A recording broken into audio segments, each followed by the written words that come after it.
Start. Punjab ਦੇ senior ਕਾਂਗਰਸੀ leader ਅਤੇ ਸਾਬਕਾ ਮੰਤਰੀ ਅਸ਼ਵਨੀ ਕੁਮਾਰ ਦਾ ਕਾਂਗਰਸ ਤੋਂ ਅਸਤੀਫਾ ਪਾਰਟੀ ਵਿੱਚ ਪੈਦਾ ਹੋਈ ਅਸਥਿਰਤਾ ਨੂੰ ਨਾ ਕੇਵਲ ਉਜਾਗਰ ਕਰਦਾ ਹੈ ਬਲਕਿ ਇਹ ਵੀ ਦਰਸਾਉਂਦਾ ਹੈ ਕਿ ਦੇਸ਼ ਦੀ ਸਭ ਤੋਂ ਪੁਰਾਣੀ ਪਾਰਟੀ ਬਹੁਤ ਜਲਦੀ ਪਰਿਵਾਰਵਾਦ ਦੀ ਭੇਟ ਚੜ੍ਹ ਸਕਦੀ ਹੈ। ਡੰਡੀ। ਅਸ਼ਵਨੀ ਕੁਮਾਰ ਪਾਰਟੀ ਦੇ ਅੰਤਰਿਮ ਪ੍ਰਧਾਨ ਸੋਨੀਆ ਗਾਂਧੀ ਦੇ ਕਰੀਬੀਆਂ ਵਿੱਚ ਸ਼ਾਮਿਲ ਸਨ। ਡੰਡੀ। ਮਨਮੋਹਨ ਸਿੰਘ ਦੀ ਸਰਕਾਰ ਵੇਲੇ ਉਹ ਕਾਨੂੰਨ ਮੰਤਰੀ ਸਨ, ਪਰ ਕਾਂਗਰਸ ਦਾ ਇੱਕ ਕਦਾਵਰ ਲੀਡਰ ਪਾਰਟੀ ਵਿੱਚ ਆਪਣੀ ਪਛਾਣ ਕਾਇਮ ਨਹੀਂ ਰੱਖ ਸਕਿਆ ਅਤੇ ਅੱਜ ਉਸਦੇ ਲਈ ਨਵੇਂ ਸਿਰੇ ਤੋਂ ਸਿਆਸੀ ਸਫ਼ਰ ਸ਼ੁਰੂ ਕਰਨ ਦੀ ਨੌਬਤ ਆ ਗਈ ਹੈ। ਡੰਡੀ।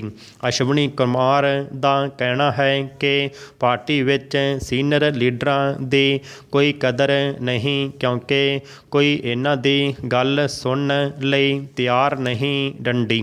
ਕੇਵਲ ਰਾਹੁਲ ਅਤੇ ਪ੍ਰਿਅੰਕਾ ਗਾਂਧੀ ਹੀ ਪਾਰਟੀ ਦੀ ਰੂਹੇ ਰਵਾ ਹਨ। ਡੰਡੀ। ਹਾਲਾਂਕਿ ਅਸ਼ਵਨੀ ਕੁਮਾਰ ਨਾਰਾਜ਼ ਲੀਡਰਾਂ ਦੇ ਗਰੁੱਪ G23 ਦੀ ਸੋਚ ਨਾਲ ਇਤਫਾਕ ਨਹੀਂ ਰੱਖਦੇ, ਫਿਰ ਵੀ ਉਹ ਪਾਰਟੀ ਅੰਦਰ ਜੋ ਕੁਝ ਹੋ ਰਿਹਾ ਹੈ ਉਸਨੂੰ ਸਹੀ ਨਹੀਂ ਮੰਨਦੇ। ਡੰਡੀ। ਉਂਝ ਤਾਂ ਕਾਂਗਰਸ ਹੀ ਨਹੀਂ, ਦੂਜੀਆਂ ਪਾਰਟੀਆਂ ਦੇ ਨਾਰਾਜ਼ ਲੀਡਰ ਵੀ ਆਪੋ ਆਪਣੇ ਤਰੀਕੇ ਨਾਲ ਪਾਰਟੀ ਨਾਲ ਤੋੜ ਵਿਛੋੜਾ ਕਰਦੇ ਹਨ, ਪਰ ਜਿਸ ਤਰ੍ਹਾਂ ਅਸ਼ਵਨੀ ਕੁਮਾਰ ਨੇ ਚੋਣਾਂ ਤੋਂ 5 ਦਿਨ ਪਹਿਲਾਂ ਅਸਤੀਫਾ ਦਿੱਤਾ, ਉਸਦੀ ਟਾਈਮਿੰਗ ਨੂੰ ਲੈ ਕੇ ਸਵਾਲ ਉੱਠਣੇ ਲਾਜ਼ਮੀ ਹਨ। ਡੰਡੀ। ਅਜਿਹਾ ਨਹੀਂ ਕਿ ਉਹਨਾਂ ਦੀ ਨਾਰਾਜ਼ਗੀ ਅਚਾਨਕ ਪੈਦਾ ਹੋਈ। ਡੰਡੀ। ਨਾਰਾਜ਼ਗੀ ਨੇ ਹੌਲੀ ਹੌਲੀ ਸਮੇਂ ਦੇ ਵਹਾਅ ਨਾਲ ਪ੍ਰਚੰਡ ਰੂਪ ਧਾਰਨ ਕੀਤਾ। ਡੰਡੀ। ਅਸ਼ਵਨੀ ਕੁਮਾਰ ਦੇ ਬਿਆਨ ਤੋਂ ਸਪਸ਼ਟ ਹੁੰਦਾ ਹੈ ਕਿ ਉਹ ਕਾਫੀ ਸਮੇਂ ਤੋਂ ਪਾਰਟੀ ਦੇ ਤੌਰ ਤਰੀਕੇ ਨਾਲ ਇਤਫਾਕ ਨਹੀਂ ਰੱਖਦੇ ਸਨ। ਡੰਡੀ। ਪੈਰਾ। ਯਾਨੀ ਨਾਰਾਜ਼ਗੀ ਕਾਫੀ ਸਮੇਂ ਤੋਂ ਸੀ। ਡੰਡੀ। ਜੇਕਰ ਅਜਿਹਾ ਸੀ ਤਾਂ ਉਹ ਪਾਰਟੀ ਤੋਂ ਅਸਤੀਫਾ ਕੁਝ ਸਮਾਂ ਪਹਿਲਾਂ ਦੇ ਸਕਦੇ ਸਨ। ਡੰਡੀ। ਚੋਣਾਂ ਮੌਕੇ ਅਸਤੀਫਾ ਦੇਣਾ ਆਪਣੇ ਆਪ ਵਿੱਚ ਬਹੁਤ ਵੱਡਾ ਸਵਾਲ ਹੈ। ਡੰਡੀ। ਇਸ ਦਾ ਸਪਸ਼ਟ ਮਤਲਬ ਚੋਣਾਂ ਮੌਕੇ ਕਾਂਗਰਸ ਦੀ ਛਵੀ ਨੂੰ ਢਾਹ ਲਗਾਉਣਾ ਹੈ, ਜੋ ਪਹਿਲਾਂ ਹੀ ਆਪਸੀ ਕਾਟੋ ਕਲੇਸ਼ ਵਿੱਚ ਘਿਰੀ ਹੋਈ ਹੈ। ਡੰਡੀ। ਅਸ਼ਵਨੀ ਕੁਮਾਰ ਜੇ ਮੰਤਰੀ ਬਣੇ ਤਾਂ ਇਹ ਪਾਰਟੀ ਦੀ ਉਹਨਾਂ ਉੱਪਰ ਵਿਸ਼ਵਾਸ ਦੀ ਸਿਖਰ ਸੀ ਅਤੇ ਜੇ ਉਹ ਪਾਰਟੀ ਅੰਦਰ ਘੁਟਨ ਮਹਿਸੂਸ ਕਰ ਰਹੇ ਸਨ ਤਾਂ ਉਹ ਇਕੱਲੇ ਅਜਿਹੇ ਲੀਡਰ ਨਹੀਂ। ਡੰਡੀ। ਗੁਲਾਮ ਨਬੀ ਆਜ਼ਾਦ, ਕਪਿਲ ਸਿੱਬਲ, ਮਨੀਸ਼ ਤਿਵਾੜੀ ਅਤੇ ਹੋਰ ਕਈ ਲੀਡਰ ਜੋ ਪਾਰਟੀ ਦੀ ਕਾਰਜਸ਼ੈਲੀ ਦੇ ਖਿਲਾਫ ਸਵਾਲ ਉਠਾਉਂਦੇ ਰਹਿੰਦੇ ਹਨ, ਉਹ ਵੀ ਨਾਰਾਜ਼ ਹਨ। ਡੰਡੀ। ਸਾਰੇ UPA ਦੀ ਸਰਕਾਰ ਵੇਲੇ ਮੰਤਰੀ ਰਹਿ ਚੁੱਕੇ ਹਨ। ਡੰਡੀ।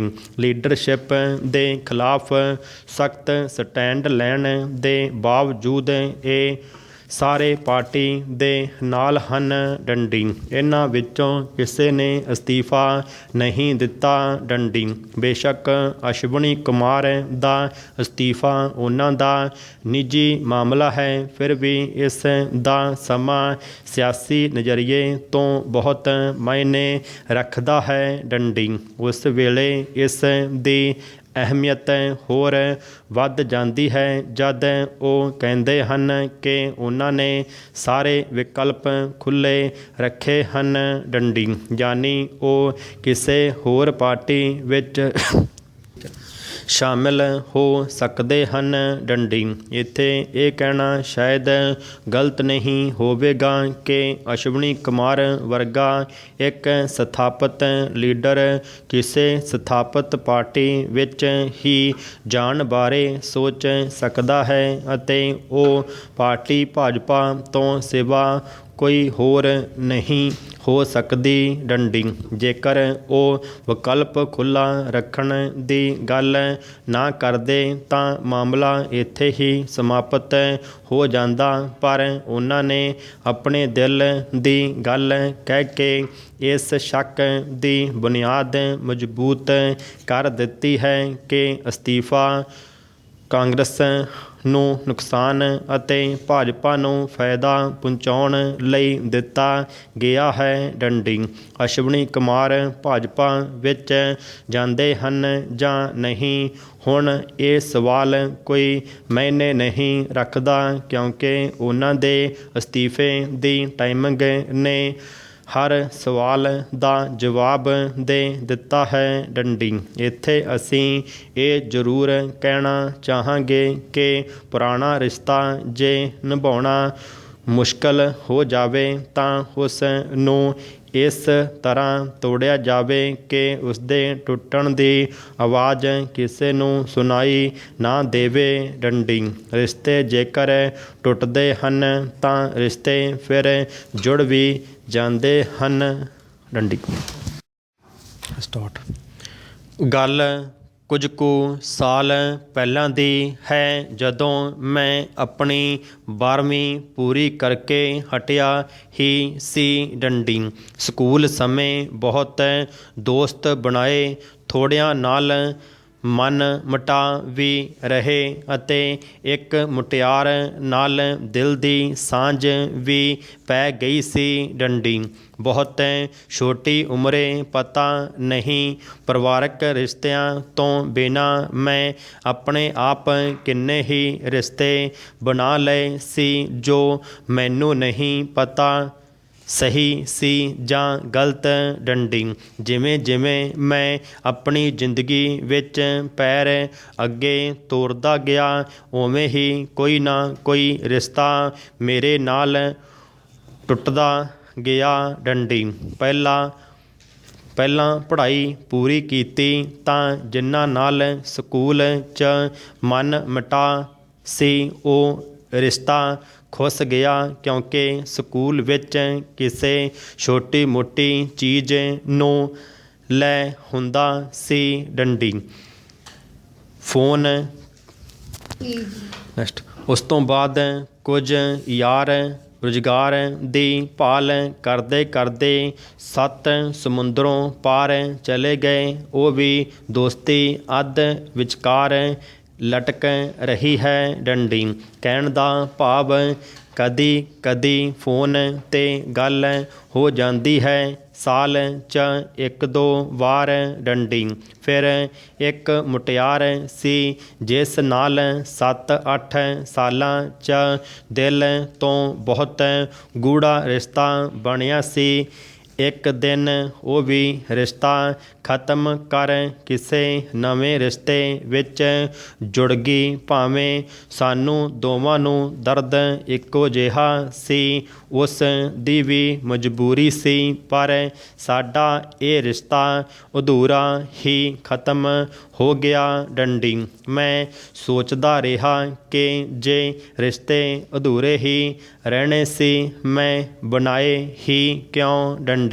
ਮੈਂ ਆਪਣੇ ਇਸ ਸਵਾਲ ਦਾ ਜਵਾਬ ਲੱਭਣ 'ਚ ਬਹੁਤ ਸਾਰੀਆਂ ਕਿਤਾਬਾਂ ਅਤੇ ਇੰਟਰਨੈੱਟ 'ਤੇ ਭਾਲ ਕੀਤੀ, ਪਰ ਕਿਤੇ ਕੋਈ ਜਵਾਬ ਨਹੀਂ ਮਿਲਿਆ। ਫਿਰ ਇੱਕ ਦਿਨ ਮੈਂ ਬਹੁਤ ਸਾਰੇ ਲੇਖਕਾਂ ਅਤੇ ਬਜ਼ੁਰਗਾਂ ਦੀ ਮਹਿਫਲ ਦਾ ਹਿੱਸਾ ਬਣਿਆ। ਡੰਡੀ। ਪੰਜਾਬ ਦੇ ਬਹੁਤ ਉੱਚ ਕੋਟੀ ਦੇ ਲੇਖਕ ਅਤੇ ਸ਼ਾਇਰ ਉਸ ਮਹਿਫਲ ਨੂੰ 4 ਚੰਨ ਲਗਾ ਰਹੇ ਸੀ। ਡੰਡੀ।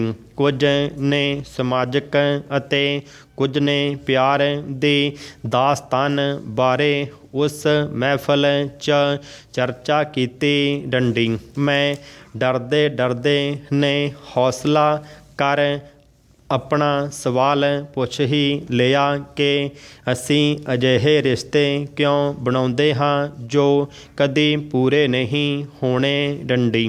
ਮੇਰਾ ਸਵਾਲ ਅਜੀਬ ਜ਼ਰੂਰ ਸੀ, ਪਰ ਪਿਆਰ ਕਰਨ ਵਾਲਿਆਂ ਲਈ ਕਿਸੇ ਹੱਦ ਤੱਕ ਸਹੀ ਵੀ ਸੀ ਡੰਡੀ। ਹਰ ਇੱਕ ਦੇ ਮਨ 'ਚ ਇਹ ਖਿਆਲ ਆਉਂਦਾ ਕਿ ਅਜਿਹਾ ਰਿਸ਼ਤਾ ਮੈਂ ਕਿਉਂ ਬਣਾਇਆ ਡੰਡੀ। ਮੇਰੇ ਇਸ ਸਵਾਲ ਦਾ ਜਵਾਬ ਦੇਣ ਲਈ ਇੱਕ ਲੇਖਕ ਨੇ ਬਹੁਤ ਵਧੀਆ ਜਵਾਬ ਦਿੱਤਾ, ਜੋ ਕਿ ਸਾਰਿਆਂ ਲਈ ਦਿਲ ਨੂੰ ਤਸੱਲੀ ਦੇਣ ਵਾਲਾ ਸੀ ਡੰਡੀ। ਲੇਖਕ ਕਹਿੰਦਾ ਕਿ ਰੱਬ ਉਹ ਰਿਸ਼ਤੇ ਹਮੇਸ਼ਾ ਅਧੂਰੇ ਰੱਖਦਾ ਹੈ ਜੋ ਸਾਡੀ ਜ਼ਿੰਦਗੀ ਲਈ ਸਹੀ ਨਾ ਹੋਣ ਡੰਡੀ। ਇੱਕ ਪਲ ਲਈ ਮੈਨੂੰ ਵੀ ਇਹ ਉੱਤਰ ਬਿਲਕੁਲ ਸਹੀ ਲੱਗਿਆ, ਪਰ ਅਗਲੇ ਹੀ ਪਲ ਮੇਰੇ ਦਿਮਾਗ 'ਚ ਇੱਕ ਹੋਰ ਸਵਾਲ ਖੜਾ ਹੋ ਗਿਆ। ਮੈਂ ਸੰਕੋਚ ਨਾ ਕਰਦੇ ਹੋਏ ਬੋਲਿਆ, ਜੇ ਪ੍ਰਮਾਤਮਾ ਉਹ ਰਿਸ਼ਤਾ ਬਣਨ ਹੀ ਨਾ ਦੇਵੇ ਜੋ ਅਧੂਰਾ ਰਹਿਣਾ ਹੈ, ਪ੍ਰਸ਼ਨ ਚਿੰਨ੍ਹ, ਤਾਂ ਪਤਾ ਨਹੀਂ ਕਿੰਨੇ ਹੀ ਨੌਜਵਾਨ ਆਪਣੀ ਪੜ੍ਹਾਈ ਢੰਗ ਨਾਲ ਪੂਰੀ ਕਰ ਸਕਦੇ ਅਤੇ ਕਿੰਨੇ ਹੀ ਨਸ਼ਿਆਂ ਤੋਂ ਬਚ ਸਕਦੇ ਹਨ ਡੰਡੀ। ਮੇਰੇ ਇਸ ਸਵਾਲ 'ਤੇ ਪੂਰੀ ਮਹਿਫਲ ਨੂੰ ਸ਼ਾਂਤ ਕਰ ਦਿੱਤਾ ਡੰਡੀ। ਲੇਖਕ ਵੀ ਚੁੱਪ ਹੋ ਬੈਠ ਗਏ ਡੰਡੀ। ਕੁਝ ਪਲ ਦੀ ਸ਼ਾਂਤੀ ਤੋਂ ਬਾਅਦ ਜਦੋਂ ਕੋਈ ਉੱਤਰ ਨਾ ਮਿਲਿਆ, ਮੈਂ ਮਹਿਫਲ ਤੋਂ ਉੱਠ ਬਾਹਰ ਆ ਗਿਆ ਡੰਡੀ। ਜਦੋਂ ਬਾਹਰ ਆਇਆ ਤਾਂ ਮੁੰਡਾ ਕੁੜੀ ਗੱਲਾਂ ਕਰ ਰਹੇ ਸੀ ਕਿ ਮਿਲਣਾ ਵਿਛੜਨਾ ਨਾ ਤਾਂ ਦਸਤੂਰ ਹੈ, ਜਦੋਂ ਇਨਸਾਨ ਮਿਲਦਾ ਤਾਂ ਵੀ ਜ਼ਿੰਦਗੀ ਦਾ ਕੋਈ ਪਾਠ ਪੜ੍ਹਾਉਂਦਾ ਅਤੇ ਜਦੋਂ ਵਿਛੜਦਾ ਤਾਂ ਵੀ ਕੁਝ ਸਿੱਖ ਕੇ ਜਾਂਦਾ ਸੀ ਡੰਡੀ। ਬਸ ਇੰਨਾ ਹੀ ਸੁਣਿਆ ਸੀ ਡੰਡੀ। ਮੈਨੂੰ ਮੇਰੇ ਸਵਾਲ ਦਾ ਜਵਾਬ ਮਿਲ ਗਿਆ ਕਿ ਜ਼ਿੰਦਗੀ ਨੂੰ ਜਿਉਣਾ ਸਿਖਾਉਣ ਲਈ ਕੁਝ ਕੁ ਦਾ ਮਿਲ ਕੇ ਵਿਛੜਨਾ ਵੀ ਜ਼ਰੂਰੀ ਹੁੰਦਾ ਹੈ ਡੰਡੀ। ਫਿਰ ਮੈਨੂੰ ਯਾਦ ਆਇਆ ਕਿ ਟੀਵੀ ਵਿੱਚ ਕੋਈ ਸ਼ਾਇਰ ਬੋਲ ਰਿਹਾ ਸੀ ਕਿ ਅੱਜ ਇਹਨਾਂ ਜਵਾਬਾਂ ਨੇ ਮੈਨੂੰ ਇੱਕ ਗੱਲ ਸਿਖਾ ਦਿੱਤੀ ਹੈ ਕਿ ਸਾਡਾ ਕੋਈ ਵੀ ਰਿਸ਼ਤਾ ਫਾਲਤੂ ਨਹੀਂ ਹੁੰਦਾ, ਛੋਟਾ ਨਹੀਂ ਹੁੰਦਾ ਜਾਂ ਗਲਤ ਨਹੀਂ ਹੁੰਦਾ। ਬਸ ਉਸਦੀ ਮਿਆਦ ਹੀ ਇੰਨੀ ਹੁੰਦੀ ਹੈ ਡੰਡੀ। ਉਹ ਰਿਸ਼ਤਾ ਸਾਨੂੰ ਕੁਝ ਜ਼ਿੰਦਗੀ ਜਿਉਣਾ ਸਿਖਾ ਜਾਂਦਾ ਡੰਡੀ। ਪਿਛਲੇ ਕਈ ਸਾਲਾਂ ਤੋਂ ਕਰੋਨਾ ਨੇ ਸਕੂਲਾਂ ਕਾਲਜਾਂ ਦੇ ਵਿਦਿਆਰਥੀਆਂ ਲਈ ਪੜ੍ਹਾਈ ਕਰਾਉਣ ਲਈ ਆਨਲਾਈਨ ਕਲਾਸਾਂ ਲਾਉਣ ਲਈ ਮਜਬੂਰ ਕਰ ਦਿੱਤਾ ਹੈ ਡੰਡੀ। ਇਸ ਤਰ੍ਹਾਂ ਬੱਚਿਆਂ ਦੀ ਰੁਚੀ ਭਾਵੇਂ ਨਹੀਂ ਬਣਦੀ, ਪਰ ਕੰਮ ਜ਼ਰੂਰ ਸਾਰਿਆ ਜਾ ਰਿਹਾ ਹੈ ਡੰਡੀ। ਭਵਿੱਖ 'ਚ ਛੋਟੇ ਬੱਚਿਆਂ ਲਈ ਸੰਗੀਤਕ ਤਰੀਕਿਆਂ ਨਾਲ ਪੜ੍ਹਾਈ ਕਰਾਉਣ ਦਾ ਰੁਝਾਨ ਵੱਧਦਾ ਨਜ਼ਰ ਆਉਂਦਾ ਹੈ, ਜੋ ਬਹੁਤ ਸਾਰੇ ਅਧਿਆਪਕ YouTube 'ਤੇ ਬੱਚਿਆਂ ਲਈ ਇਹੋ ਜਿਹੇ ਪ੍ਰੋਗਰਾਮ ਪੇਸ਼ ਕਰ ਰਹੇ ਹਨ ਡੰਡੀ। ਉਂਝ ਵੀ ਸਿੱਖਿਆ ਵਿਭਾਗ ਪਿਛਲੇ ਸਾਲਾਂ ਤੋਂ ਨਵੇਂ ਤਜਰਬੇ ਕਰਦਾ ਆ ਰਿਹਾ ਹੈ ਡੰਡੀ। ਸਿਲੇਬਸ ਵਿੱਚ ਸਮੇਂ ਦੀ ਲੋੜ ਅਨੁਸਾਰ ਤਬਦੀਲੀਆਂ ਹੁੰਦੀਆਂ ਆਈਆਂ ਹਨ ਡੰਡੀ। ਹਾਈ ਵਿਭਾਗ ਦੇ ਨਵੇਂ ਸਿਲੇਬਸ ਵਿੱਚ ਸਿੱਖਿਆ ਬੋਰਡ ਨੇ 6 ਵਿਸ਼ੇ ਜ਼ਰੂਰ ਰੱਖ ਕੇ ਇੱਕ ਚੋਣਵਾਂ ਵਿਸ਼ਾ ਰੱਖਿਆ ਹੈ ਡੰਡੀ। ਇਸ ਚੋਣਵੇਂ ਵਿਸ਼ੇ ਲਈ ਪਹਿਲੇ 14 ਚੋਣਵੇਂ ਵਿਸ਼ੇ ਅਤੇ ਅੱਗੇ ਪ੍ਰੀ ਵੋਕੇਸ਼ਨਲ ਕੈਟਾਗਰੀ ਵਿੱਚ 11 ਵਿਸ਼ੇ ਸ਼ਾਮਲ ਕੀਤੇ ਗਏ ਹਨ। ਡੰਡੀ ਸੰਗੀਤ ਵਿਸ਼ੇ ਨੂੰ ਪਹਿਲੇ 94 ਵਿਸ਼ਿਆਂ ਵਿੱਚ ਸ਼ਾਮਿਲ ਕੀਤਾ ਗਿਆ ਹੈ। ਡੰਡੀ ਅੱਜ ਸੰਗੀਤ ਦੀ ਦੁਨੀਆ 'ਚ ਛੋਟੇ ਛੋਟੇ ਬੱਚੇ ਵੀ ਸ਼ਾਮਿਲ ਹੋ ਰਹੇ ਹਨ, ਕਿਉਂਕਿ ਸੰਗੀਤ ਮਨ ਨੂੰ ਆਤਮਿਕ ਸਕੂਨ ਦੇਣ ਦੇ ਨਾਲ ਰੂਹ ਦੀ ਖੁਰਾਕ ਵੀ ਬਣਦਾ ਹੈ, ਸਗੋਂ ਉਹਨਾਂ ਦੀ ਰੋਜੀ ਰੋਟੀ ਦਾ ਸਾਧਨ ਵੀ ਬਣਦਾ ਹੈ। ਡੰਡੀ ਚੰਗੇ ਸੰਗੀਤਕਾਰ, ਰਾਗੀ, ਗਾਇਕ ਆਦਿ ਲਈ ਸੰਗੀਤ ਵਿਦਿਆ ਦੀਆਂ ਬਰੀਕੀਆਂ ਦੀ ਜਾਣਕਾਰੀ ਹੋਣੀ ਜ਼ਰੂਰੀ ਹੈ। ਡੰਡੀ ਟੀਵੀ ਚੈਨਲਾਂ 'ਤੇ ਬਹੁਤ ਸਾਰੇ ਮੁਕਾਬਲੇ ਦੇ ਪ੍ਰੋਗਰਾਮ ਗਾਇਕ ਬੱਚਿਆਂ ਅਤੇ ਨੌਜਵਾਨਾਂ ਲਈ ਚੱਲ ਰਹੇ ਹਨ, ਜਿਨ੍ਹਾਂ 'ਚੋਂ ਚੁਣੇ ਗਾਇਕ ਆਪਣਾ ਜ਼ਿੰਦਗੀ ਦਾ ਕੈਰੀਅਰ ਸੰਗੀਤ ਨੂੰ ਬਣਾ ਚੁੱਕੇ ਹਨ। ਡੰਡੀ ਇਤਿਹਾਸ ਵਿੱਚ ਵੀ ਰਾਜੇ ਮਹਾਰਾਜਿਆਂ ਦੇ ਸਮੇਂ ਸੰਗੀਤ ਦੀ ਕਦਰ ਦੇਖਣ ਨੂੰ ਮਿਲਦੀ ਹੈ। ਡੰਡੀ ਸੰਗੀਤ ਨਾਲ ਮਨੁੱਖ ਨੂੰ ਘੱਟੋ ਘੱਟ ਕੁਝ ਪਲਾਂ ਲਈ ਤਾਂ ਦਿਨ ਦੇ ਰੁਝੇਵਿਆਂ ਤੋਂ ਰਾਹਤ ਮਿਲ ਜਾਂਦੀ ਹੈ। ਡੰਡੀ ਪੰਜਾਬ ਅੰਦਰ ਭਾਵੇਂ ਸਿੱਖਿਆ ਵਿਭਾਗ ਵੱਲੋਂ ਸਕੂਲਾਂ ਅੰਦਰ ਸੰਗੀਤ ਵਿਸ਼ੇ ਨੂੰ ਸਿਲੇਬਸ ਵਿੱਚ ਸ਼ਾਮਲ ਕੀਤਾ ਗਿਆ ਹੈ, ਪਰ ਸੰਗੀਤ ਅਧਿਆਪਕਾਂ ਦੀਆਂ ਅਸਾਮੀਆਂ ਸਿਰਫ 94 ਸ਼ਹਿਰੀ ਸਕੂਲਾਂ ਅੰਦਰ ਹੀ ਦਿੱਤੀਆਂ ਗਈਆਂ ਹਨ।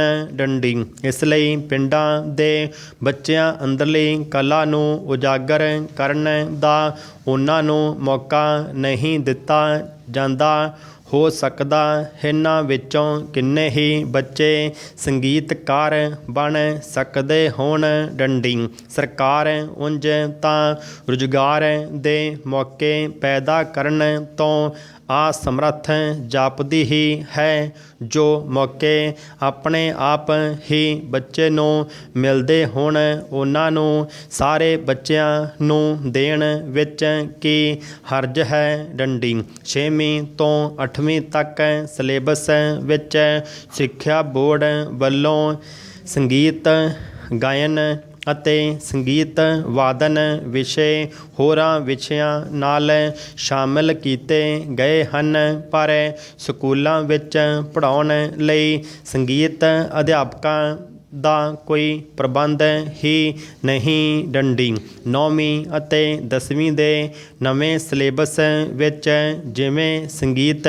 ਵਿਸ਼ੇ ਨੂੰ ਪਹਿਲੇ 94 ਵਿਸ਼ਿਆਂ ਵਿੱਚ ਸ਼ਾਮਿਲ ਕੀਤਾ ਗਿਆ ਹੈ। ਡੰਡੀ ਪਰ ਸੰਗੀਤ ਅਧਿਆਪਕ ਦੀ ਅਸਾਮੀ ਸਾਰੇ ਸਕੂਲਾਂ 'ਚ ਨਹੀਂ ਹੈ। ਡੰਡੀ ਜਦੋਂ ਕਿ ਡਰਾਇੰਗ ਅਤੇ ਸਰੀਰਕ ਸਿੱਖਿਆ ਵਿਸ਼ੇ ਵੀ 94 ਵਿਸ਼ਿਆਂ ਵਿੱਚ ਸ਼ਾਮਿਲ ਹਨ, ਪਰ ਇਹਨਾਂ ਦੀਆਂ ਅਸਾਮੀਆਂ ਸਾਰੇ ਸਕੂਲਾਂ ਵਿੱਚ ਦਿੱਤੀਆਂ ਗਈਆਂ ਹਨ, ਪਰ ਹੋਰ 94 ਵਿਸ਼ਿਆਂ ਦੇ ਅਧਿਆਪਕ ਸਕੂਲਾਂ ਵਿੱਚ ਨਾ ਮਾਤਰ ਹੀ ਹਨ। ਡੰਡੀ ਸਵੇਰ ਦੀ ਸਭਾ ਪ੍ਰਭਾਵਸ਼ਾਲੀ ਬਣਾਉਣ ਲਈ ਹਰੇਕ ਸਕੂਲ ਅੰਦਰ ਸੰਗੀਤ ਅਧਿਆਪਕ ਦੀ ਲੋੜ ਹੈ।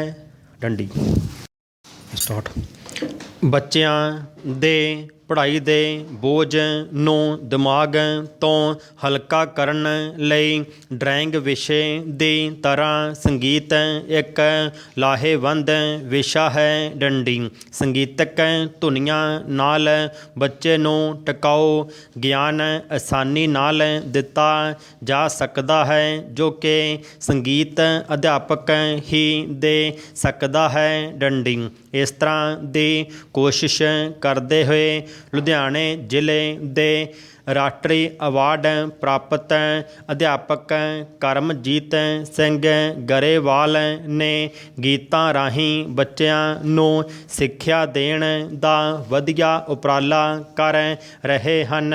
ਡੰਡੀ ਉਹਨਾਂ ਦੇ ਗੀਤ ਸਿੱਖਿਆ ਵਿਭਾਗ ਵੱਲੋਂ ਸੰਗੀਤ ਦੀ ਮਹੱਤਤਾ ਸਮਝਾਉਂਦੇ ਹੋਏ ਐਜੂਸੈਟ ਪ੍ਰੋਗਰਾਮ ਵਿੱਚ ਬੱਚਿਆਂ ਨੂੰ ਸੁਣਾਏ ਜਾਂਦੇ ਹਨ। ਡੰਡੀ ਹੁਣ ਉਹ ਬੱਚਿਆਂ ਲਈ ਹਰੇਕ ਵਿਸ਼ੇ ਦਿਨ ਅਤੇ ਬੱਚਿਆਂ ਦੇ ਪੱਧਰ ਲਈ ਗੀਤ ਫਿਲਮਾਂਕਣ ਕਰਕੇ ਪੇਸ਼ ਕਰਦੇ ਆ ਰਹੇ ਹਨ। ਡੰਡੀ ਜਿਨ੍ਹਾਂ ਨੂੰ ਬੱਚੇ ਸੁਣਨ ਲਈ ਉਡੀਕਦੇ ਰਹਿੰਦੇ ਹਨ।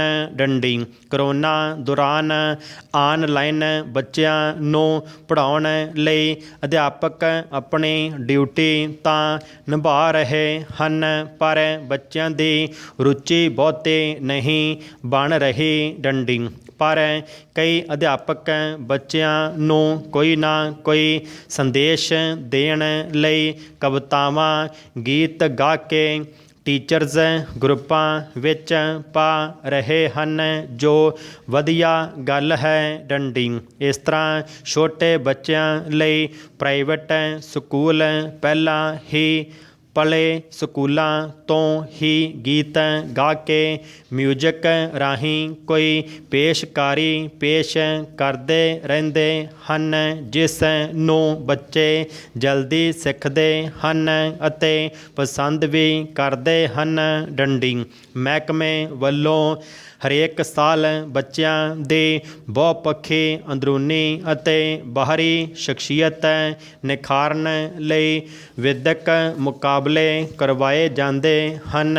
ਡੰਡੀ ਇਹਨਾਂ ਹੋਰਾਂ ਆਈਟਮਾਂ ਤੋਂ ਇਲਾਵਾ ਇਹਨਾਂ 'ਚ ਸ਼ਬਦ ਗਾਇਨ, ਗੀਤ ਆਦਿ ਸੰਗੀਤ ਨਾਲ ਸੰਬੰਧਿਤ ਹੋਰ ਕਲਾਵਾਂ ਦੀ ਪੇਸ਼ਕਾਰੀ ਲਈ ਸਾਰੇ ਸਕੂਲਾਂ ਤੋਂ ਨਾਂ ਮੰਗੇ ਜਾਂਦੇ ਹਨ। ਡੰਡੀ ਬਹੁਤਾਤ ਸਕੂਲ ਇਹਨਾਂ ਮੁਕਾਬਲਿਆਂ 'ਚ ਸੰਗੀਤ ਅਧਿਆਪਕ ਨਾ ਹੋਣ ਕਾਰਨ ਉਚਿਤ ਤਿਆਰੀ ਨਾ ਹੋ ਸਕਣ ਕਾਰਨ ਵੀ ਭਾਗ ਲੈਣ ਤੋਂ ਝਿਜਕ ਜਾਂਦੇ ਹਨ। ਡੰਡੀ ਸੰਗੀਤ ਅਧਿਆਪਕਾਂ ਵਾਲੇ ਜਾਂ ਪ੍ਰਾਈਵੇਟ ਸਕੂਲਾਂ ਵਾਲੇ ਹੀ ਇਹਨਾਂ ਮੁਕਾਬਲਿਆਂ 'ਚ ਤਕਰੀਬਨ ਪਹਿਲੀਆਂ ਪੋਜੀਸ਼ਨਾਂ 'ਤੇ ਬਾਜੀ ਮਾਰ ਜਾਂਦੇ ਹਨ। ਡੰਡੀ ਪਿੱਛੇ ਜਿਹੇ ਸਿੱਖਿਆ ਵਿਭਾਗ ਨੇ ਅਧਿਆਪਕਾਂ ਦੀਆਂ ਪੋਸਟਾਂ ਭਰਨ ਲਈ ਇਸ਼ਤਿਹਾਰ ਜਾਰੀ ਕੀਤੇ ਹਨ, ਜਿਨ੍ਹਾਂ 'ਚ ਸੰਗੀਤ ਦੀਆਂ 20 ਪੋਸਟਾਂ ਦਿੱਤੀਆਂ ਹਨ।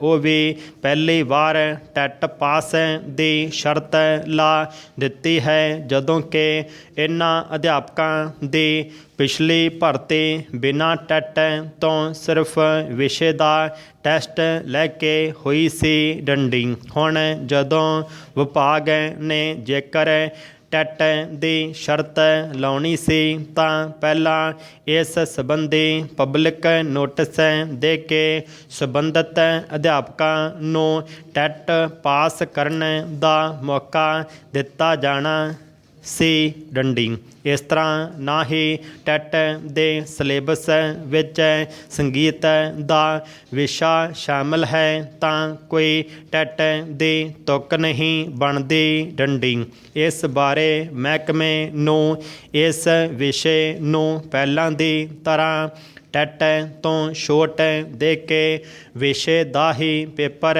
ਲਿਆ ਜਾਵੇ, ਨਹੀਂ ਤਾਂ ਇਹਨਾਂ ਬੇਰੁਜ਼ਗਾਰ ਅਧਿਆਪਕਾਂ ਨਾਲ ਇਹ ਧੱਕਾ ਹੋਵੇਗਾ। ਡੰਡੀ ਦੂਸਰਾ ਇਹ ਵਿਸ਼ਾ ਤਾਂ ਹੀ ਸਾਰੇ ਬੱਚਿਆਂ ਲਈ ਲਾਹੇਵੰਦ ਹੋਵੇਗਾ ਜੇਕਰ ਸਾਰੇ ਪ੍ਰਾਇਮਰੀ ਸਕੂਲਾਂ ਵਿੱਚ ਸੰਗੀਤ ਅਧਿਆਪਕਾਂ ਦੀਆਂ ਨਿਯੁਕਤੀਆਂ ਕੀਤੀਆਂ ਜਾਣ। ਡੰਡੀ ਸਰਕਾਰ ਨੂੰ ਹੇਠਲੇ ਪੱਧਰ 'ਤੇ ਬੱਚਿਆਂ ਦੇ ਪੜ੍ਹਾਈ ਦੇ ਪੱਧਰ ਨੂੰ ਉੱਚਾ ਚੁੱਕਣ ਲਈ ਸੰਗੀਤ ਅਧਿਆਪਕਾਂ ਦੇ ਪ੍ਰਾਇਮਰੀ ਸਕੂਲਾਂ 'ਚ ਪਹਿਲ ਦੇ ਆਧਾਰ 'ਤੇ ਖਾਲੀ ਪਈਆਂ ਪੋਸਟਾਂ ਲਈ ਭਰਤੀ ਕਰਕੇ ਬੱਚਿਆਂ ਦੇ ਮਨਾਂ ਤੋਂ ਔਖੇ ਵਿਸ਼ਿਆਂ ਦੇ ਡਰ ਨੂੰ ਘਟਾ ਕੇ ਪੜ੍ਹਾਈ 'ਚ ਹੋਰ ਵਧੇਰੇ ਰੁਚੀ ਪੈਦਾ ਕਰਨੀ ਚਾਹੀਦੀ ਹੈ। ਡੰਡੀ ਇਸ ਤਰ੍ਹਾਂ ਕਰਨ ਨਾਲ ਸਰਕਾਰ 'ਤੇ ਕੋਈ ਵਾਧੂ ਵਿੱਤੀ ਭਾਰ ਵੀ ਨਹੀਂ ਪਵੇਗਾ। ਡੰਡੀ ਸ਼੍ਰੋਮਣੀ ਅਕਾਲੀ ਦਲ ਜਿਸ ਦਾ ਕਿ ਇਤਿਹਾਸ ਬਹੁਤ ਹੀ ਕੁਰਬਾਨੀਆਂ ਭਰਿਆ ਹੈ। ਡੰਡੀ ਇਸ ਦੇ ਲੀਡਰਾਂ ਨੇ ਪਾਰਟੀ ਨੂੰ ਜਿੰਦਾ ਰੱਖਣ ਲਈ ਜੇਲ੍ਹਾਂ ਕੱਟੀਆਂ ਅਤੇ ਇਸ ਦੇ ਲੀਡਰਾਂ ਨੇ ਅਕਾਲੀ ਦਲ ਮੁਤਾਬਕ ਕਿ ਅਕਾਲ ਪੁਰਖ ਦੀ ਪਾਰਟੀ ਨੂੰ ਜਿੱਥੇ ਆਪਣੇ ਖੂਨ ਪਸੀਨੇ ਨਾਲ ਸਿੰਜਿਆ ਹੈ ਉੱਥੇ ਹੀ ਖਾਲਸਾ ਪੰਥ ਦੀ ਜਨਮ ਭੂਮੀ ਅਨੰਦਪੁਰ ਸਾਹਿਬ ਦੇ 34 ਸਿੰਘਾਂ ਨੇ ਤਰਨ ਤਾਰਨ ਵਿਖੇ ਸ਼ਹੀਦੀ ਦੇ ਕੇ ਅਕਾਲੀ ਦਲ ਨੂੰ ਆਪੋ ਆਪਣੇ ਪਰਿਵਾਰਾਂ ਦੇ ਖੂਨ ਨਾਲ ਸਿੰਜਿਆ ਹੋਇਆ ਹੈ। ਡੰਡੀ ਸ਼੍ਰੀ ਅਨੰਦਪੁਰ ਸਾਹਿਬ ਤੇ ਨੂਰਪੁਰ ਬੇਦੀ ਦੇ ਇਹਨਾਂ ਪਰਿਵਾਰਾਂ ਨੂੰ ਬਾਦਲਾਂ ਨੇ 10 ਸਾਲ ਸੱਤਾ ਵਿੱਚ ਰਹਿਣ ਤੇ ਹਲਕੇ ਦੇ ਵਿਧਾਇਕ ਤੇ ਸਿੱਖਿਆ ਮੰਤਰੀ ਰਹੇ ਦਲਜੀਤ ਸਿੰਘ ਚੀਮਾ ਨੇ ਵੀ ਰੂਪਨਗਰ ਹਲਕੇ ਦੀ ਨੁਮਾਇੰਦਗੀ ਕਰਨ ਵੇਲੇ ਕਿਸੇ ਨੂੰ ਵੀ ਨੌਕਰੀ ਤੱਕ ਨਹੀਂ ਦਿੱਤੀ। ਡੰਡੀ ਸਗੋਂ ਇਹਨਾਂ ਅਕਾਲੀ ਵਰਕਰਾਂ ਦੇ ਡੁੱਲੇ ਖੂਨ ਤੇ ਰਾਜਸੀ ਰੋਟੀਆਂ ਹੀ ਨਹੀਂ ਸੇਕੀਆਂ। ਜ਼ੁਲਮ ਸਿਤਮ ਦੀ ਗੱਲ ਤਾਂ ਇਹ ਹੈ ਕਿ ਇਲਾਕੇ ਦੀਆਂ ਬੇਰੁਜ਼ਗਾਰ ਧੀਆਂ ਨੂੰ ਆਪਣੇ ਹੱਕ ਮੰਗਣ ਤੇ 8 ਨਵੰਬਰ 2016 ਨੂੰ ਤਖਤ ਸ੍ਰੀ ਕੇਸਗੜ੍ਹ ਸਾਹਿਬ ਮੂਹਰੇ ਪ੍ਰਧਾਨ ਮੰਤਰੀ ਨਰਿੰਦਰ ਮੋਦੀ ਦੀ ਫੇਰੀ ਕਾਰਨ ਅੱਧੀ ਰਾਤ ਨੂੰ ਪੁਲਿਸ ਦਾ ਲਾਮ ਲਸ਼ਕਰ ਲੈ ਕੇ ਚੁੱਕ ਲਿਆ ਸੀ, ਜਿਸ ਕਾਰਨ ਗਰੀਬ ਕੁੜੀਆਂ ਦੀਆਂ ਚੁੰਨੀਆਂ ਵੀ ਫਟ ਗਈਆਂ ਸਨ।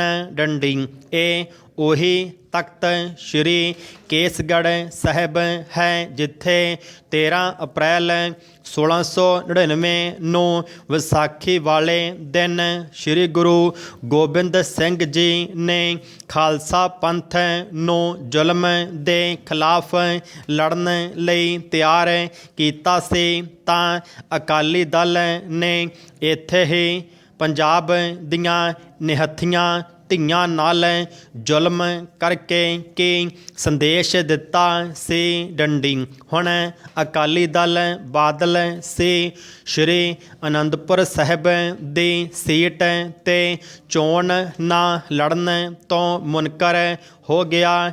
ਇਸੇ ਕਾਰਨ ਹੀ ਉਸ ਨੇ ਪੰਥ ਤੋਂ ਪੁੱਛੇ ਬਿਨਾਂ ਹੀ ਯੂਪੀ ਵਿੱਚ ਹਾਸ਼ੀਏ 'ਤੇ ਜਾ ਚੁੱਕੀ ਪਾਰਟੀ ਬਹੁਜਨ ਸਮਾਜ ਪਾਰਟੀ ਨੂੰ ਖਾਲਸਾ ਪੰਥ ਦੀ ਜਨਮ ਭੂਮੀ ਸ੍ਰੀ ਅਨੰਦਪੁਰ ਸਾਹਿਬ ਅਤੇ ਚਮਕੌਰ ਸਾਹਿਬ ਦੀਆਂ ਸੀਟਾਂ ਦੇ ਕੇ ਖਾਲਸਾ ਪੰਥ ਨਾਲ ਧਰੋ ਕਮਾ ਦਿੱਤਾ ਹੈ ਅਤੇ ਇਹਨਾਂ ਸ਼ਹੀਦ ਪਰਿਵਾਰਾਂ ਦੇ ਜ਼ਖਮਾਂ 'ਤੇ ਲੂਣ ਛਿੜਕ ਕੇ ਰੱਖ ਦਿੱਤਾ ਹੈ। ਡੰਡੀ ਇੱਥੇ ਜ਼ਿਕਰਯੋਗ ਹੈ ਕਿ ਯਾਦ ਰਹੇ ਪੰਥ ਰਤਨ ਜਥੇਦਾਰ ਗੁਰਚਰਨ ਸਿੰਘ ਟੌੜਾ ਅਤੇ ਬਾਦਲ ਪ੍ਰਕਾਸ਼ ਸਿੰਘ ਬਾਦਲ ਦਾ ਜਦੋਂ ਭਾਰਤੀ ਜਨਤਾ ਪਾਰਟੀ ਨਾਲ ਸਮਝੌਤਾ ਹੋਇਆ ਤਾਂ ਭਾਜਪਾ ਦੇ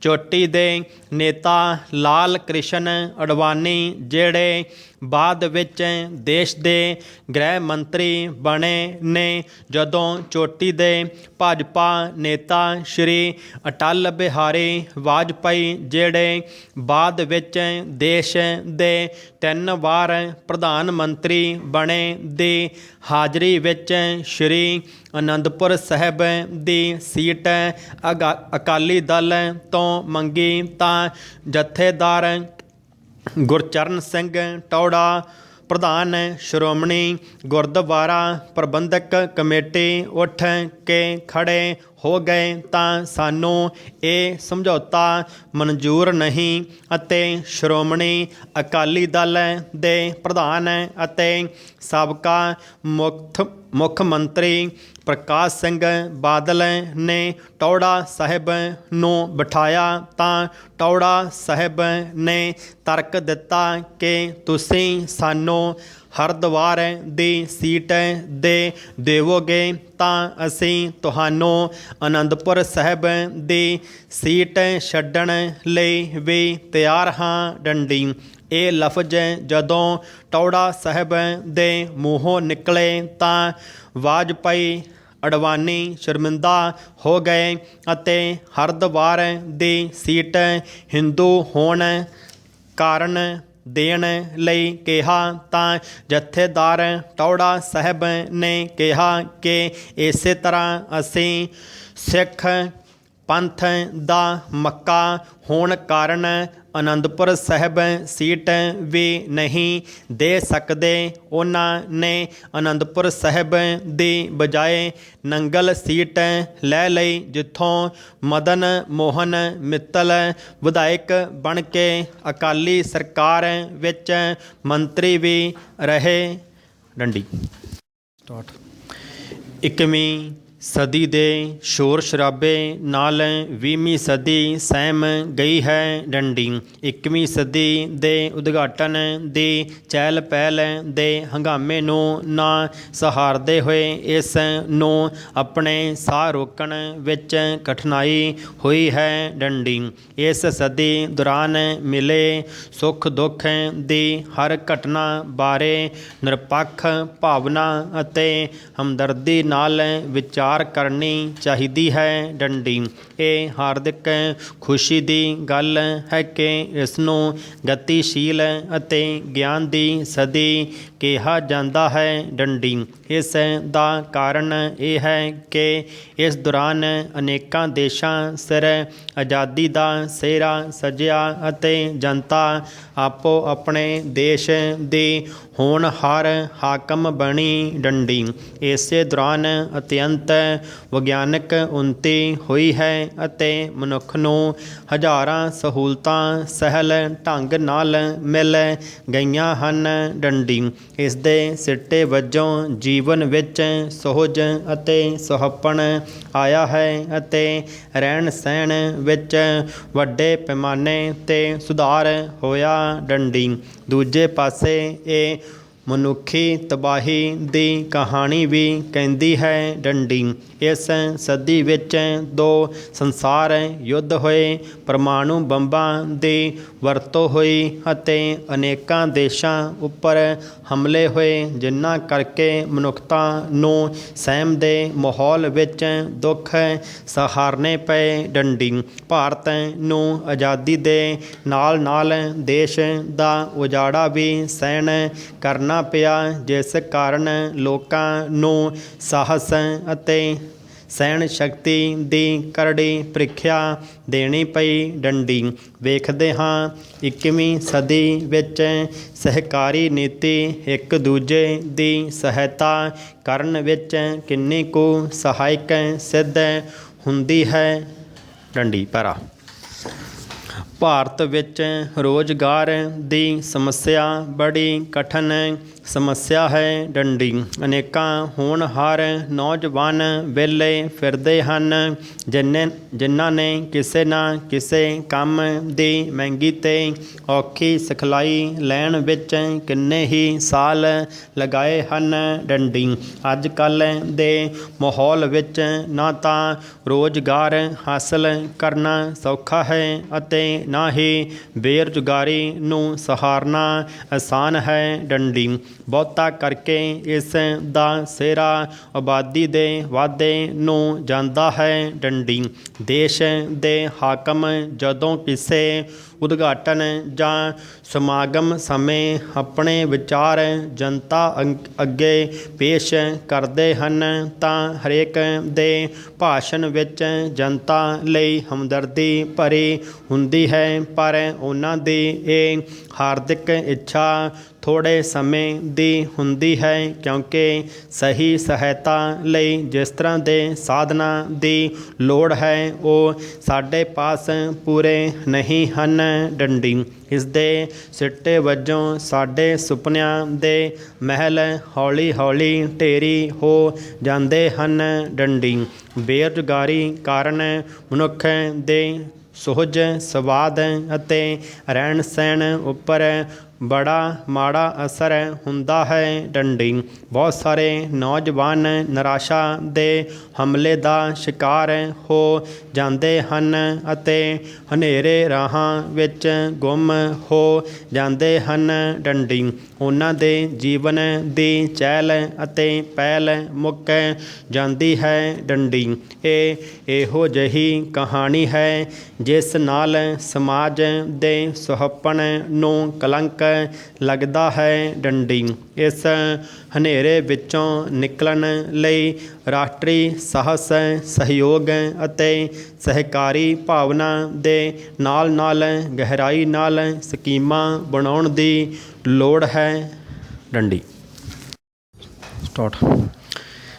ਜਥੇਦਾਰ ਗੁਰਚਰਨ ਸਿੰਘ ਟੌੜਾ ਦੇ ਚਲੇ ਜਾਣ ਪਿੱਛੋਂ ਇਹ ਸੀਟ ਅਕਾਲੀ ਭਾਜਪਾ ਸਮਝੌਤੇ ਵੇਲੇ ਅਕਾਲੀ ਦਲ ਨੇ ਮੁੜ ਭਾਜਪਾ ਨੂੰ ਦੇ ਦਿੱਤੀ ਡੰਡੀ। ਜਿੱਥੇ 2012 ਵਿੱਚ ਜਿੱਤ ਕੇ ਮਦਨ ਮੋਹਨ ਮਿੱਤਲ ਉਦਯੋਗ ਤੇ ਸਿਹਤ ਮੰਤਰੀ ਬਣੇ ਡੰਡੀ, ਜਿਨ੍ਹਾਂ ਨੂੰ ਹੁਣ ਬਾਦਲ ਦਲ ਨੇ ਅਕਾਲੀ ਦਲ ਵਿੱਚ ਆਉਣ ਤੇ ਬੀਤੇ ਦਿਨੀ ਸ਼੍ਰੀ ਮਦਨ ਮੋਹਨ ਮਿੱਤਲ ਨੂੰ ਅਨੰਦਪੁਰ ਸਾਹਿਬ ਦਾ ਹਲਕਾ ਇੰਚਾਰਜ ਵੀ ਬਣਾ ਦਿੱਤਾ ਹੈ ਡੰਡੀ। ਸ਼੍ਰੀ ਮਿੱਤਲ ਇਹ ਸੀਟ ਅਕਾਲੀ ਦਲ ਲਈ ਸਾਬਕਾ ਮੁੱਖ ਮੰਤਰੀ ਪ੍ਰਕਾਸ਼ ਸਿੰਘ ਬਾਦਲ ਅਤੇ ਸੁਖਬੀਰ ਸਿੰਘ ਬਾਦਲ ਤੋਂ ਮੰਗ ਰਹੇ ਸਨ, ਪਰ ਸ਼ਿਵ ਸੈਨਾ ਦੇ ਸਾਬਕਾ ਤੇ ਬਹੁਜਨ ਸਮਾਜ ਪਾਰਟੀ ਦੇ ਉਮੀਦਵਾਰ ਨਿਤਿਨ ਨੰਦਾ ਨੇ ਇਸ ਕੰਮ ਨੂੰ ਸਿਰੇ ਨਹੀਂ ਚੜ੍ਹਨ ਦਿੱਤਾ ਡੰਡੀ। ਰੋਪੜ ਜ਼ਿਲ੍ਹੇ ਦੀਆਂ ਅਨੰਦਪੁਰ ਸਾਹਿਬ ਅਤੇ ਚਮਕੌਰ ਸਾਹਿਬ ਸੀਟਾਂ ਦੇਣ ਨੂੰ ਲੈ ਕੇ ਸਿੱਖਾਂ ਵਿੱਚ ਭਾਰੀ ਰੋਹ ਪਾਇਆ ਜਾ ਰਿਹਾ ਹੈ, ਕਿਉਂਕਿ ਖਾਲਸਾ ਪੰਥ ਦੀ ਜਨਮ ਭੂਮੀ ਜਿੱਥੇ ਸ਼੍ਰੀ ਗੁਰੂ ਗੋਬਿੰਦ ਸਿੰਘ ਜੀ ਨੇ ਜ਼ੁਲਮ ਦਾ ਟਾਕਰਾ ਕਰਨ ਲਈ ਖਾਲਸਾ ਪੰਥ ਸਾਜਿਆ ਅਤੇ ਪੰਜ ਪਿਆਰਿਆਂ ਦੀ ਸਿਰਜਣਾ ਕੀਤੀ, ਅਤੇ ਚਮਕੌਰ ਸਾਹਿਬ ਦੀ ਧਰਤੀ ਜਿੱਥੇ ਖਾਲਸਾ ਪੰਥ ਨੇ 1.25 ਲੱਖ ਸੇ ਏਕ ਲੜਾਊ ਦੇ ਵਚਨ ਨੂੰ ਨਿਭਾਇਆ ਅਤੇ ਗੁਰੂ ਗੋਬਿੰਦ ਸਿੰਘ ਜੀ ਨੇ ਆਪਣੇ ਸਾਹਿਬਜ਼ਾਦਿਆਂ ਅਜੀਤ ਸਿੰਘ ਤੇ ਜੁਝਾਰ ਸਿੰਘ ਨੂੰ ਸ਼ਹੀਦ ਕਰਵਾਇਆ ਅਤੇ ਉਹਨਾਂ ਤੇ ਕਫਨ ਤੱਕ ਨਾ ਪਾਇਆ ਡੰਡੀ। ਇਸ ਜਨਮ ਤੇ ਕਰਮ ਭੂਮੀ ਦੀਆਂ ਸੀਟਾਂ ਉਸ ਪਾਰਟੀ ਨੂੰ ਦੇ ਦਿੱਤੀਆਂ ਡੰਡੀ ਜਿਸ ਦੀ ਖਾਲਸਾ ਪੰਥ ਜਾਂ ਸਿੱਖਾਂ ਨੂੰ ਕੋਈ ਵੀ ਦੇਣ ਨਹੀਂ ਹੈ ਡੰਡੀ, ਸਗੋਂ ਖਾਲਸਾ ਪੰਥ ਦੀ ਜਨਮ ਭੂਮੀ ਸ਼੍ਰੀ ਅਨੰਦਪੁਰ ਸਾਹਿਬ ਦੀ ਸੀਟ ਇੱਕ ਸ਼ਿਵ ਸੈਨਾ ਤੋਂ ਟਿਕਟ ਲੈਣ ਲਈ ਬਹੁਜਨ ਸਮਾਜ ਪਾਰਟੀ ਵਿੱਚ ਆਏ ਵਿਅਕਤੀ ਨੂੰ ਦੇ ਦਿੱਤੀ ਹੈ ਡੰਡੀ। ਜਿਨ੍ਹਾਂ ਦੇ ਟੋਲੇ ਨੇ ਗੁਰਦੁਆਰਾ ਭਗਤ ਰਵਿਦਾਸ ਦੇ ਸਾਹਮਣੇ ਸੰਤ ਜਰਨੈਲ ਸਿੰਘ ਭਿੰਡਰਾਂਵਾਲਿਆਂ ਦੀਆਂ ਫੋਟੋਆਂ ਨੂੰ ਫੂਕਿਆ ਸੀ ਡੰਡੀ, ਜਿਸ ਕਾਰਨ ਸਮੁੱਚੇ ਪੰਜਾਬ ਦਾ ਕੱਟੜ ਸਿੱਖ ਵੋਟ ਬੈਂਕ ਭਾਰੀ ਨਾਰਾਜ਼ਗੀ ਅਤੇ ਮਾਯੂਸੀ ਵਿੱਚ ਸੀ ਡੰਡੀ, ਜਿਸ ਕਾਰਨ ਸ਼ਿਵ ਸੈਨਾ ਪ੍ਰਤੀ ਸਮੁੱਚੇ ਵਿਸ਼ਵ ਦੇ ਸਿੱਖਾਂ ਵਿੱਚ ਭਾਰੀ ਰੋਸ ਸੀ ਡੰਡੀ। ਇੱਥੇ ਹੀ ਬਸ ਨਹੀਂ, ਅਕਾਲੀ ਦਲ ਦੇ ਪ੍ਰਧਾਨ ਸੁਖਬੀਰ ਸਿੰਘ ਬਾਦਲ ਨੇ ਸਾਰੀਆਂ ਸ਼ਿਵ ਸੈਨਾਵਾਂ ਨਾਲ ਗੱਠਜੋੜ ਵੀ ਕਰ ਲਿਆ ਅਤੇ ਦੂਜੇ ਪਾਸੇ ਅਕਾਲੀ ਦਲ ਨੇ ਕੁਝ ਕੁ ਹਿੰਦੂ ਵੋਟਾਂ ਲੈਣ ਬਦਲੇ ਖਾਲਸਾ ਪੰਥ ਦੀ ਜਨਮ ਭੂਮੀ ਤੇ ਚਮਕੌਰ ਸਾਹਿਬ ਦੀਆਂ ਸੀਟਾਂ ਬਸਪਾ ਨੂੰ ਦੇ ਕੇ ਆਪਣੇ ਪੰਥਕ ਵੋਟ ਬੈਂਕ ਨੂੰ ਵੱਡੇ ਪੱਧਰ ਤੇ ਗਵਾ ਲਿਆ ਜਾਪਦਾ ਹੈ ਡੰਡੀ।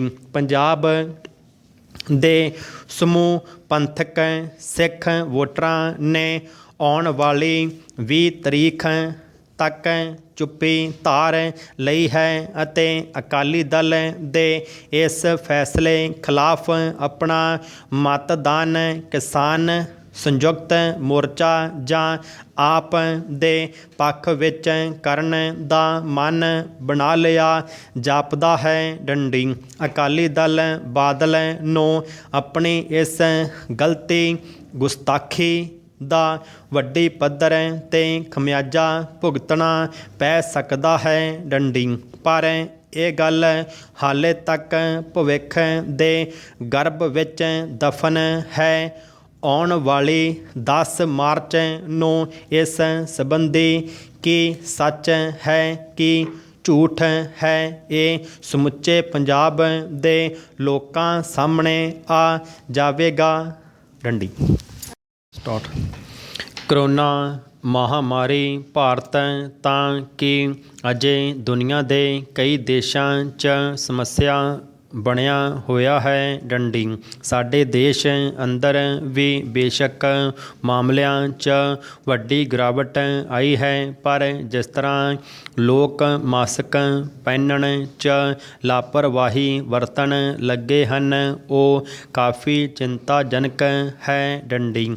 ਦੂਜੀ ਲਹਿਰ 'ਚ ਭਾਰੀ ਜਾਨੀ ਨੁਕਸਾਨ ਹੋਇਆ ਸੀ ਤਾਂ ਲੋਕਾਂ ਨੇ ਧੜਾ ਧੜ ਮਾਸਕ ਪਹਿਨੇ, ਹੱਥ ਸੈਨੀਟਾਈਜ਼ ਕੀਤੇ ਤੇ ਦੂਰੀ ਵੀ ਰੱਖੀ, ਪਰ ਮਾਮਲੇ ਘਟਦੇ ਵੇਖ ਕੇ ਇੱਕਦਮ ਲਾਪਰਵਾਹ ਹੁੰਦੇ ਜਾ ਰਹੇ ਹਨ ਡੰਡੀ। ਇਸ ਨੂੰ ਸਿਹਤ ਕਲਚਰ ਨਹੀਂ ਕਿਹਾ ਜਾ ਸਕਦਾ ਤੇ ਨਾ ਹੀ ਆਧੁਨਿਕ ਹੋਣ ਦਾ ਸਬੂਤ ਹੈ ਡੰਡੀ। ਅਸਲ 'ਚ ਸਾਡੇ ਦੇਸ਼ ਅੰਦਰ ਲਾਪਰਵਾਹੀ ਵਾਲੀ ਮਾਨਸਿਕਤਾ ਹੈ। ਸਿਰਫ ਮੁਸੀਬਤ ਵੇਖ ਕੇ ਹੀ ਸਾਵਧਾਨੀ ਵਰਤੀ ਜਾਂਦੀ ਹੈ। ਜਿਉਂ ਹੀ ਮੁਸੀਬਤ ਥੋੜ੍ਹੀ ਜਿਹੀ ਘਟੀ ਨਹੀਂ ਕਿ ਲਾਪਰਵਾਹੀ ਦਾ ਆਲਮ ਸ਼ੁਰੂ ਹੋ ਜਾਂਦਾ ਹੈ ਡੰਡੀ। ਅਸਲ 'ਚ ਸਿਹਤ ਸੰਬੰਧੀ ਇੱਕ ਸੰਸਕ੍ਰਿਤੀ ਦਾ ਨਿਰਮਾਣ ਹੋਣਾ ਜ਼ਰੂਰੀ ਹੈ ਡੰਡੀ। ਕਰੋਨਾ ਤੋਂ ਪਹਿਲਾਂ ਵੀ ਬਹੁਤ ਸਾਰੀਆਂ ਬਿਮਾਰੀਆਂ ਸਪਰਸ਼ ਤੇ ਮਾਸਕ ਨਾ ਹੋਣ ਕਾਰਨ ਲੱਗਦੀਆਂ ਆਈਆਂ ਹਨ ਡੰਡੀ। ਤਪਦਿਕ ਟੀਬੀ ਬਿਮਾਰੀ ਇਸ ਦੀ ਮਿਸਾਲ ਹੈ ਡੰਡੀ। ਪਰਿਵਾਰ 'ਚ ਕਿਸੇ ਇੱਕ ਮੈਂਬਰ ਨੂੰ ਟੀਬੀ ਹੋਣ ਤੇ ਪਤਾ ਨਾ ਹੋਣ ਕਰਕੇ ਦੂਜੇ ਮੈਂਬਰ ਵੀ ਬਿਮਾਰੀ ਦੇ ਸ਼ਿਕਾਰ ਹੋ ਜਾਂਦੇ ਹਨ। ਪਤਾ ਲੱਗਣ 'ਤੇ ਮਰੀਜ਼ ਤੇ ਉਸ ਨੂੰ ਸੰਭਾਲਣ ਵਾਲੇ ਮੈਂਬਰਾਂ ਲਈ ਮਾਸਕ ਪਹਿਨਣਾ ਜ਼ਰੂਰੀ ਹੈ ਡੰਡੀ। ਜਨਤਕ ਥਾਵਾਂ 'ਤੇ ਵੀ ਟੀਬੀ ਦਾ ਅਣਜਾਣ ਮਰੀਜ਼ ਸੰਪਰਕ 'ਚ ਆ ਕੇ ਬਿਮਾਰੀ ਫੈਲਾ ਸਕਦਾ ਹੈ ਡੰਡੀ। ਬੇਸ਼ੱਕ ਕੱਲ੍ਹ ਨੂੰ ਕਰੋਨਾ ਖਤਮ ਵੀ ਹੋ ਜਾਵੇ ਫਿਰ ਵੀ ਸਾਨੂੰ ਮਾਸਕ ਸੰਬੰਧੀ ਜਾਗਰੂਕ ਰਹਿਣਾ ਚਾਹੀਦਾ ਹੈ। ਡੰਡੀ ਦੇਸ਼ ਅੰਦਰ ਹਸਪਤਾਲਾਂ 'ਚ ਮਰੀਜ਼ਾਂ ਦੇ ਨਾਲ ਆਉਣ ਵਾਲੇ ਕਰੋੜਾਂ ਲੋਕ ਬਿਨਾਂ ਮਾਸਕ ਤੋਂ ਆਉਂਦੇ ਰਹੇ ਹਨ। ਡੰਡੀ ਇਹ ਕਲਚਰ ਬਣਨੀ ਚਾਹੀਦੀ ਹੈ ਕਿ ਹਸਪਤਾਲ 'ਚ ਜਾਣ ਵਾਲਾ ਹਰ ਵਿਅਕਤੀ ਮਾਸਕ ਪਹਿਨ ਕੇ ਜਾਵੇ। ਡੰਡੀ ਮਾਸਕ ਦੀ ਜ਼ਰੂਰਤ ਕਰੋਨਾ ਕਾਲ ਤੋਂ ਬਾਅਦ ਵੀ ਰਹੇਗੀ। ਡੰਡੀ ਮਾਸਕ ਕਿਸੇ ਮਜਬੂਰੀ ਦਾ ਨਾਂ ਨਹੀਂ ਸਗੋਂ ਸਿਹਤ ਪ੍ਰਤੀ ਜਾਗਰੂਕਤਾ ਦੀ ਨਿਸ਼ਾਨੀ ਹੈ। ਡੰਡੀ ਮਾਸਕ ਲਾਉਣ ਲਈ ਜੁਰਮਾਨੇ ਵਰਗੇ ਸ਼ਬਦ ਸਿਰਫ ਏਸ਼ੀਆਈ ਮੁਲਕਾਂ 'ਚ ਹੀ ਸੁਣੇ ਜਾਂਦੇ ਹਨ। ਡੰਡੀ ਯੂਰਪੀ ਤੇ ਵਿਕਾਸਸ਼ੀਲ ਮੁਲਕਾਂ ਦੇ ਲੋਕ ਹਦਾਇਤਾਂ ਨੂੰ ਦਿਲੋਂ ਚਾਹ ਕੇ ਅਪਣਾਉਂਦੇ ਹਨ।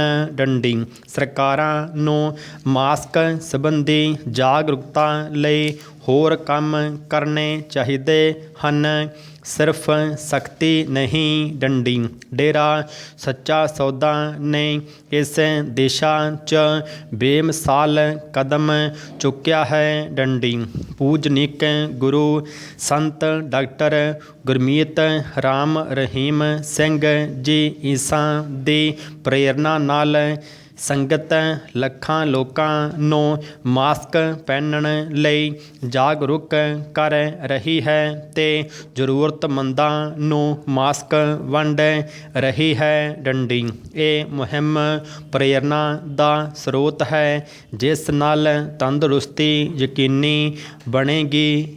ਡੰਡੀ ਸਟਾਰਟ ਭਾਰਤੀ ਮੈਡੀਕਲ ਪ੍ਰੀਸ਼ਦ ਦੀਆਂ ਸਿਫਾਰਸ਼ਾਂ ਅਤੇ ਪੰਜਾਬ ਯੂਨੀਵਰਸਿਟੀ ਦੇ ਫੈਸਲੇ ਅਨੁਸਾਰ ਮੈਡੀਕਲ ਕਾਲਜਾਂ ਵਿੱਚੋਂ ਪਾਸ ਹੋ ਕੇ ਆਉਂਦੇ ਵਿਦਿਆਰਥੀਆਂ ਲਈ ਇਸ ਤੋਂ ਪਹਿਲਾਂ ਕਿ ਉਹ ਡਾਕਟਰ ਦੇ ਤੌਰ 'ਤੇ ਰਜਿਸਟਰ ਕਰ ਲਏ ਜਾਣ ਲਾਜ਼ਮੀ ਇੰਟਰਨਸ਼ਿਪ ਲਾਗੂ ਕਰ ਦਿੱਤੀ ਗਈ ਹੈ। ਡੰਡੀ ਚੀਨ ਦੇ ਹਮਲੇ ਨਾਲ ਪੈਦਾ ਹੋਏ ਸੰਕਟ ਕਾਲ ਮਗਰੋਂ ਦਾਖਲੇ ਵਿੱਚ ਵਾਧੇ ਦੇ ਕਾਰਨ ਦੋਹਾਂ ਰਾਜ ਮੈਡੀਕਲ ਕਾਲਜਾਂ ਵਿੱਚੋਂ ਪੜ੍ਹ ਕੇ ਨਿਕਲਣ ਵਾਲਿਆਂ ਦੀ ਕੁੱਲ ਗਿਣਤੀ ਸਾਲ ਵਿੱਚ 360 ਵਿਦਿਆਰਥੀ ਦੀ ਹੈ। ਡੰਡੀ ਇੰਨੀ ਵੱਡੀ ਗਿਣਤੀ ਨੂੰ ਮੈਡੀਕਲ ਕਾਲਜਾਂ ਨਾਲ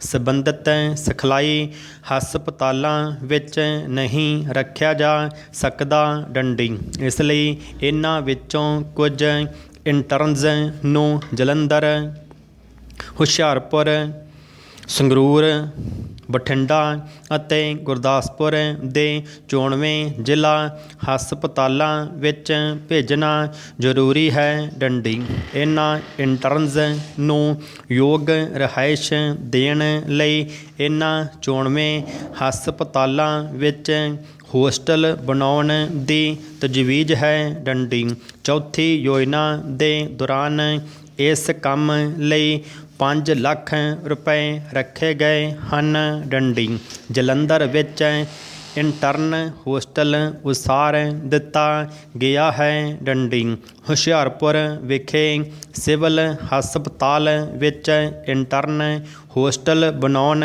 ਦਾ ਕੰਮ ਸਰਕਾਰ ਵੱਲੋਂ ਪ੍ਰਬੰਧਕੀ ਤੌਰ 'ਤੇ ਪ੍ਰਵਾਨ ਕਰ ਦਿੱਤਾ ਗਿਆ ਹੈ। ਡੰਡੀ ਬਠਿੰਡੇ ਦੇ ਇੰਟਰਨ ਹੋਸਟਲ ਦੀਆਂ ਯੋਜਨਾਵਾਂ ਅਤੇ ਅਨੁਮਾਨ ਨੂੰ ਅੰਤਿਮ ਰੂਪ ਦੇ ਦਿੱਤਾ ਗਿਆ ਹੈ, ਜਦੋਂ ਕਿ ਗੁਰਦਾਸਪੁਰ ਦੇ ਇੰਟਰਨ ਹੋਸਟਲ ਦੀਆਂ ਯੋਜਨਾਵਾਂ ਅਤੇ ਅਨੁਮਾਨਾਂ ਨੂੰ ਅੰਤਿਮ ਰੂਪ ਦਿੱਤਾ ਜਾ ਰਿਹਾ ਹੈ। ਡੰਡੀ ਸੰਗਰੂਰ ਵਿੱਚ ਸਿਵਲ ਹਸਪਤਾਲ ਵਿੱਚ ਇੰਟਰਨ ਹੋਸਟਲ ਨਾਲ ਸੰਬੰਧਿਤ ਕੰਮ ਸੰਗਰੂਰ ਹਸਪਤਾਲ ਵਿਸਤਾਰ ਸਕੀਮ ਅਧੀਨ ਪ੍ਰਵਾਨ ਕੀਤਾ ਜਾ ਚੁੱਕਾ ਹੈ। ਡੰਡੀ ਚੋਣਵੇਂ ਹਸਪਤਾਲਾਂ ਵਿੱਚ ਸਾਲ 1971-72 ਦੇ ਦੌਰਾਨ ਇੰਟਰਨ ਹੋਸਟਲਾਂ ਦੀ ਉਸਾਰੀ ਲਈ 1 ਲੱਖ ਰੁਪਏ ਦੀ ਰਕਮ ਖਰਚ ਕਰਨ ਦੀ ਤਜਵੀਜ਼ ਹੈ। ਡੰਡੀ। ਇਸ ਰਕਮ ਵਿੱਚ ਪਹਿਲਾਂ ਪ੍ਰਵਾਨਿਤ ਕਾਰਜ ਅਤੇ ਨਵੇਂ ਕਾਰਜ ਸ਼ਾਮਿਲ ਹਨ। ਡੰਡੀ। ਇਸ ਸਕੀਮ ਨਾਲ ਸਾਰੇ ਰਾਜ ਨੂੰ ਲਾਭ ਪੁੱਜੇਗਾ। ਡੰਡੀ। ਕੋਈ ਕੇਂਦਰੀ ਸਹਾਇਤਾ ਕਰਜ਼ੇ ਗ੍ਰਾਂਟ ਵਜੋਂ ਨਹੀਂ ਮਿਲਦੀ। ਡੰਡੀ। ਜਨਤਾ ਤੋਂ ਜਾਂ ਕਿਸੇ ਹੋਰ ਸਥਾਨਕ ਬਾਡੀ ਜਾਂ ਸੰਸਥਾ ਤੋਂ ਇਸ ਮਨੋਰਥ ਲਈ ਕੋਈ ਚੰਦਾ ਵਸੂਲ ਨਹੀਂ ਕੀਤਾ ਗਿਆ। ਡੰਡੀ। ਇਸ ਸਕੀਮ ਤੋਂ ਰਾਜ ਸਰਕਾਰ ਨੂੰ ਕੋਈ ਆਮਦਨ ਹੋਣ ਦੀ ਸੰਭਾਵਨਾ ਨਹੀਂ। ਡੰਡੀ। ਬਿਮਾਰੀ ਦੇ ਵੱਡੇ ਪੈਮਾਨੇ 'ਤੇ ਕੰਟਰੋਲ ਸੰਬੰਧੀ ਪ੍ਰੋਗਰਾਮ ਦੀ ਦੇਖਭਾਲ ਦੀ ਸਟੇਜ ਵਿੱਚ ਦਾਖਲ ਹੋਣ ਕਾਰਨ ਇਹਨਾਂ ਪ੍ਰੋਗਰਾਮਾਂ ਦੀ ਜ਼ਿੰਮੇਵਾਰੀ ਬੇਸਿਕ ਸਿਹਤ ਸੇਵਾਵਾਂ 'ਤੇ ਜਾ ਪਈ ਹੈ। ਡੰਡੀ। ਜਿਨ੍ਹਾਂ ਦਾ ਪ੍ਰਬੰਧ ਪ੍ਰਾਇਮਰੀ ਸਿਹਤ ਕੇਂਦਰਾਂ ਦੁਆਰਾ ਕੀਤਾ ਜਾਂਦਾ ਹੈ। ਡੰਡੀ। ਇਸ ਮੰਤਵ ਨਾਲ ਕਿ ਇਹ ਅਧਿਕ ਜ਼ਿੰਮੇਵਾਰੀ ਵਿੱਚ ਹੱਥ ਵਟਾ ਸਕਣ, ਭਾਰਤ ਸਰਕਾਰ ਨੇ ਇਹਨਾਂ ਸੇਵਾਵਾਂ ਨੂੰ ਉਚਿਤ ਤੌਰ 'ਤੇ ਮਜ਼ਬੂਤ ਬਣਾਉਣ ਲਈ ਇੱਕ ਕਮੇਟੀ ਨਿਯੁਕਤ ਕੀਤੀ, ਜਿਸ ਨੇ ਇੱਕ ਰਿਪੋਰਟ ਪੇਸ਼ ਕੀਤੀ, ਜਿਸ ਨੂੰ ਮੁੱਢਲੀ ਸਿਹਤ ਸੇਵਾਵਾਂ ਕਮੇਟੀ ਰਿਪੋਰਟ ਕਿਹਾ ਜਾਂਦਾ ਹੈ, ਜਿਹੜੀ ਕਿ ਭਾਰਤ ਸਰਕਾਰ ਨੇ ਪ੍ਰਵਾਨ ਕਰ ਲਈ ਹੈ। ਡੰਡੀ। ਉਹ ਕੇਵਲ ਅਧਿਕ ਅਮਲੇ ਲਈ 100% ਸਹਾਇਤਾ ਦੇਣ ਲਈ ਮੰਨੇ ਹਨ। ਡੰਡੀ। ਨਵੇਂ ਖੋਲ੍ਹੇ ਗਏ ਮੁੱਢਲੇ ਸਿਹਤ ਕੇਂਦਰਾਂ ਨੂੰ ਚਲਾਉਣ ਅਤੇ ਮੌਜੂਦਾ ਮੁੱਢਲੇ ਸਿਹਤ ਕੇਂਦਰਾਂ ਦੇ ਸੁਧਾਰ ਲਈ 1971-72 ਦੇ ਦੌਰਾਨ 5 ਲੱਖ ਰੁਪਏ ਦੀ ਲੋੜ ਹੈ। ਡੰਡੀ।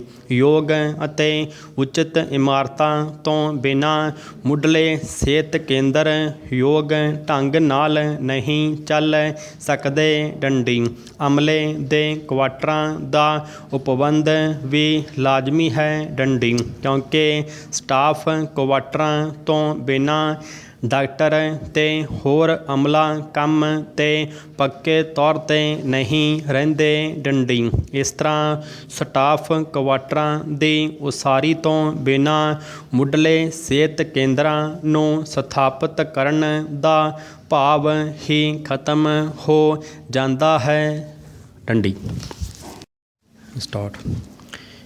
ਇੱਕ ਵਾਰ ਦੀ ਗੱਲ ਹੈ ਕਿ ਇੱਕ ਵਿਅਕਤੀ ਕਿਸੇ ਫਕੀਰ ਕੋਲ ਗਿਆ। ਡੰਡੀ। ਉਸਨੇ ਫਕੀਰ ਨੂੰ ਕਿਹਾ ਕਿ ਉਹ ਆਪਣੀਆਂ ਬੁਰਾਈਆਂ ਛੱਡਣਾ ਚਾਹੁੰਦਾ ਹੈ। ਡੰਡੀ। ਫਕੀਰ ਨੇ ਪੁੱਛਿਆ, ਕਿਹੜੀਆਂ ਬੁਰਾਈਆਂ? ਡੰਡੀ। ਉਸਨੇ ਕਿਹਾ, ਮੈਂ ਸ਼ਰਾਬ ਪੀਂਦਾ ਹਾਂ, ਜੂਆ ਖੇਡਦਾ ਹਾਂ ਤੇ ਹੋਰ ਵੀ ਕਈ ਬੁਰਾਈਆਂ ਹਨ ਜੋ ਦੱਸਦਿਆਂ ਵੀ ਸ਼ਰਮ ਆਉਂਦੀ ਹੈ। ਡੰਡੀ। ਫਕੀਰ ਨੇ ਕਿਹਾ ਕਿ ਜਿਨ੍ਹਾਂ ਨੂੰ ਦੱਸਦਿਆਂ ਵੀ ਸ਼ਰਮ ਆਵੇ, ਉਹਨਾਂ ਨੂੰ ਕਰਦਿਆਂ ਸ਼ਰਮ ਕਿਉਂ ਨਹੀਂ ਆਉਂਦੀ? ਡੰਡੀ। ਅੱਜ ਤੋਂ ਹੀ ਇਹ ਬੁਰਾਈਆਂ ਛੱਡ ਦੇ। ਡੰਡੀ। ਇੱਕਦਮ ਕਿਵੇਂ ਛੱਡਾਂ? ਫਕੀਰ ਨੇ ਇੱਕ ਘਟਨਾ ਸੁਣਾਈ। ਡੰਡੀ।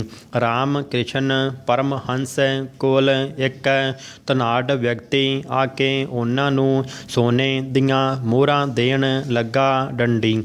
ਪਰਮਹੰਸ ਨੇ ਕਿਹਾ, ਚੱਲ ਮੇਰੇ ਨਾਲ ਤੇ ਮੇਰੇ ਸਾਹਮਣੇ ਹੀ ਇਹਨਾਂ ਨੂੰ ਗੰਗਾ 'ਚ ਸੁੱਟ ਦੇ। ਡੰਡੀ। ਉਸ ਨੇ ਮੋਹਰਾਂ ਇੱਕ ਇੱਕ ਕਰਕੇ ਗੰਗਾ 'ਚ ਸੁੱਟਣੀਆਂ ਸ਼ੁਰੂ ਕਰ ਦਿੱਤੀਆਂ। ਡੰਡੀ। ਪਰਮਹੰਸ ਨੇ ਉਸ ਤੋਂ ਖੋਹ ਕੇ ਇੱਕੋ ਵਾਰੀ ਗੰਗਾ 'ਚ ਸੁੱਟ ਦਿੱਤੀਆਂ। ਡੰਡੀ।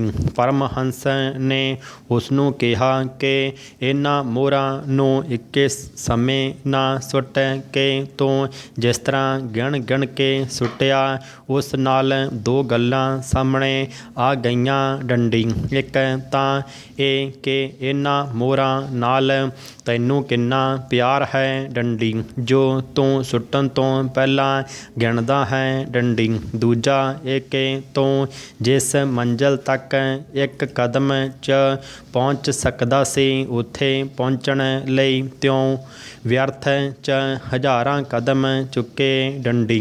ਕਥਾ ਸੁਣ ਕੇ ਫਕੀਰ ਨੇ ਉਸ ਨੂੰ ਸਮਝਾਇਆ ਕਿ ਬੁਰਾਈਆਂ ਛੱਡਣੀਆਂ ਹਨ ਤਾਂ ਹੌਲੀ ਹੌਲੀ ਛੱਡਣ ਦਾ ਬਹਾਨਾ ਕਿਉਂ ਇੱਕਦਮ ਕਿਉਂ ਨਹੀਂ ਛੱਡ ਦਿੰਦੇ। ਅੱਜ ਤੋਂ ਛੱਡ ਦਿਓ, ਹੁਣ ਤੋਂ ਹੀ ਛੱਡ ਦਿਓ ਡੰਡੀ।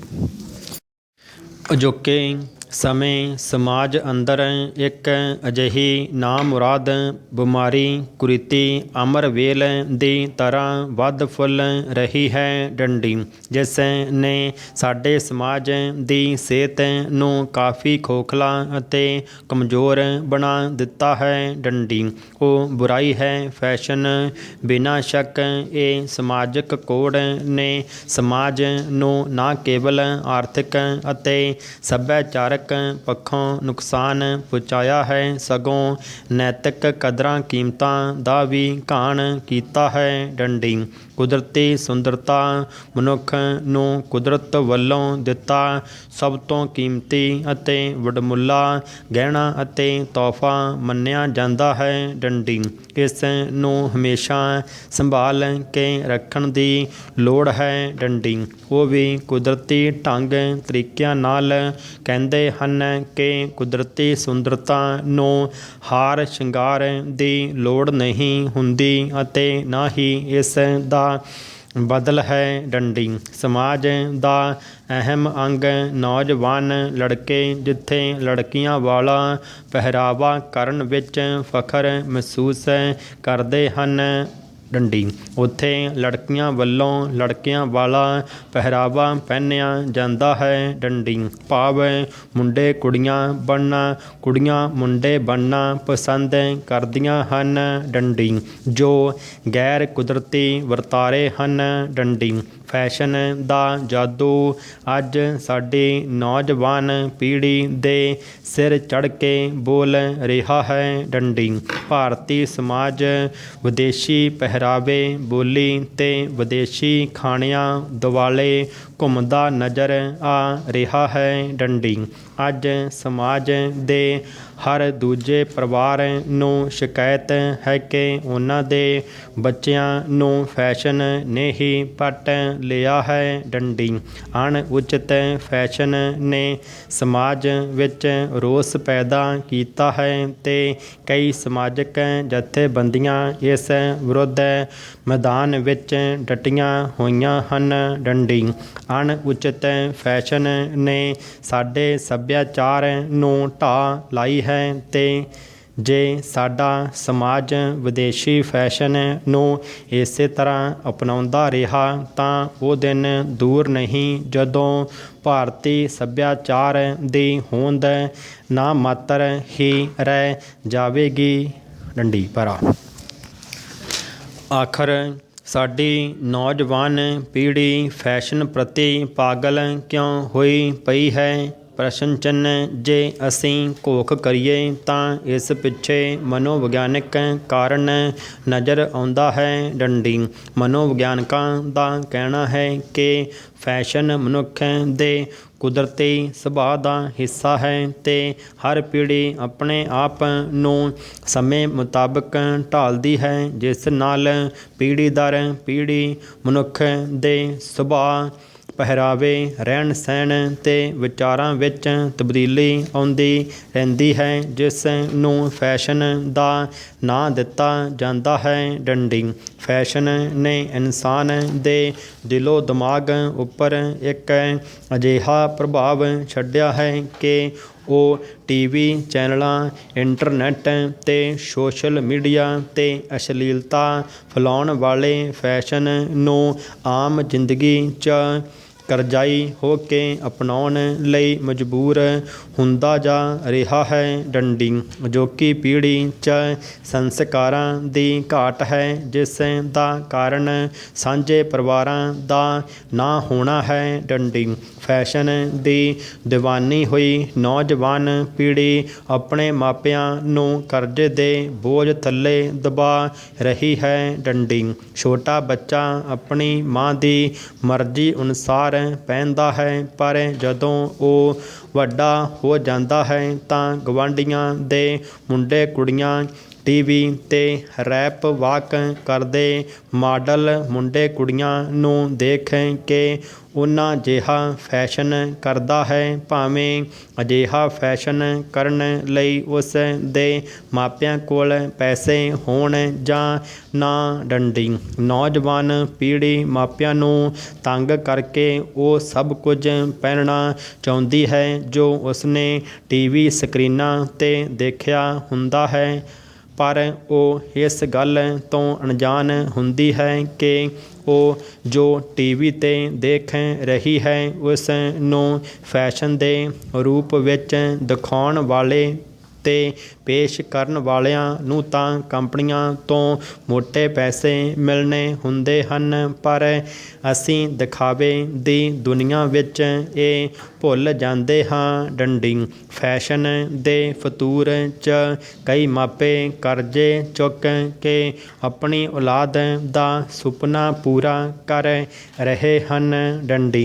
ਇਸ ਕਰਕੇ ਅਸੀਂ ਫੈਸ਼ਨ ਉਹ ਕਰੀਏ ਜਿਸ ਨਾਲ ਮਾਤਾ ਪਿਤਾ ਵੱਡੇ ਬਜ਼ੁਰਗਾਂ ਦਾ ਸਿਰ ਕਦੇ ਸ਼ਰਮ ਨਾਲ ਨੀਵਾਂ ਨਾ ਹੋਵੇ ਅਤੇ ਨਾ ਹੀ ਉਹਨਾਂ ਨੂੰ ਕਰਜ਼ਾ ਚੁੱਕ ਕੇ ਆਪਣੀ ਔਲਾਦ ਦੀਆਂ ਜ਼ਰੂਰਤਾਂ ਪੂਰੀਆਂ ਕਰਵਾਉਣ ਲਈ ਆਪਣਾ ਆਪ ਗਹਿਣੇ ਰੱਖਣਾ ਪਵੇ ਡੰਡੀ।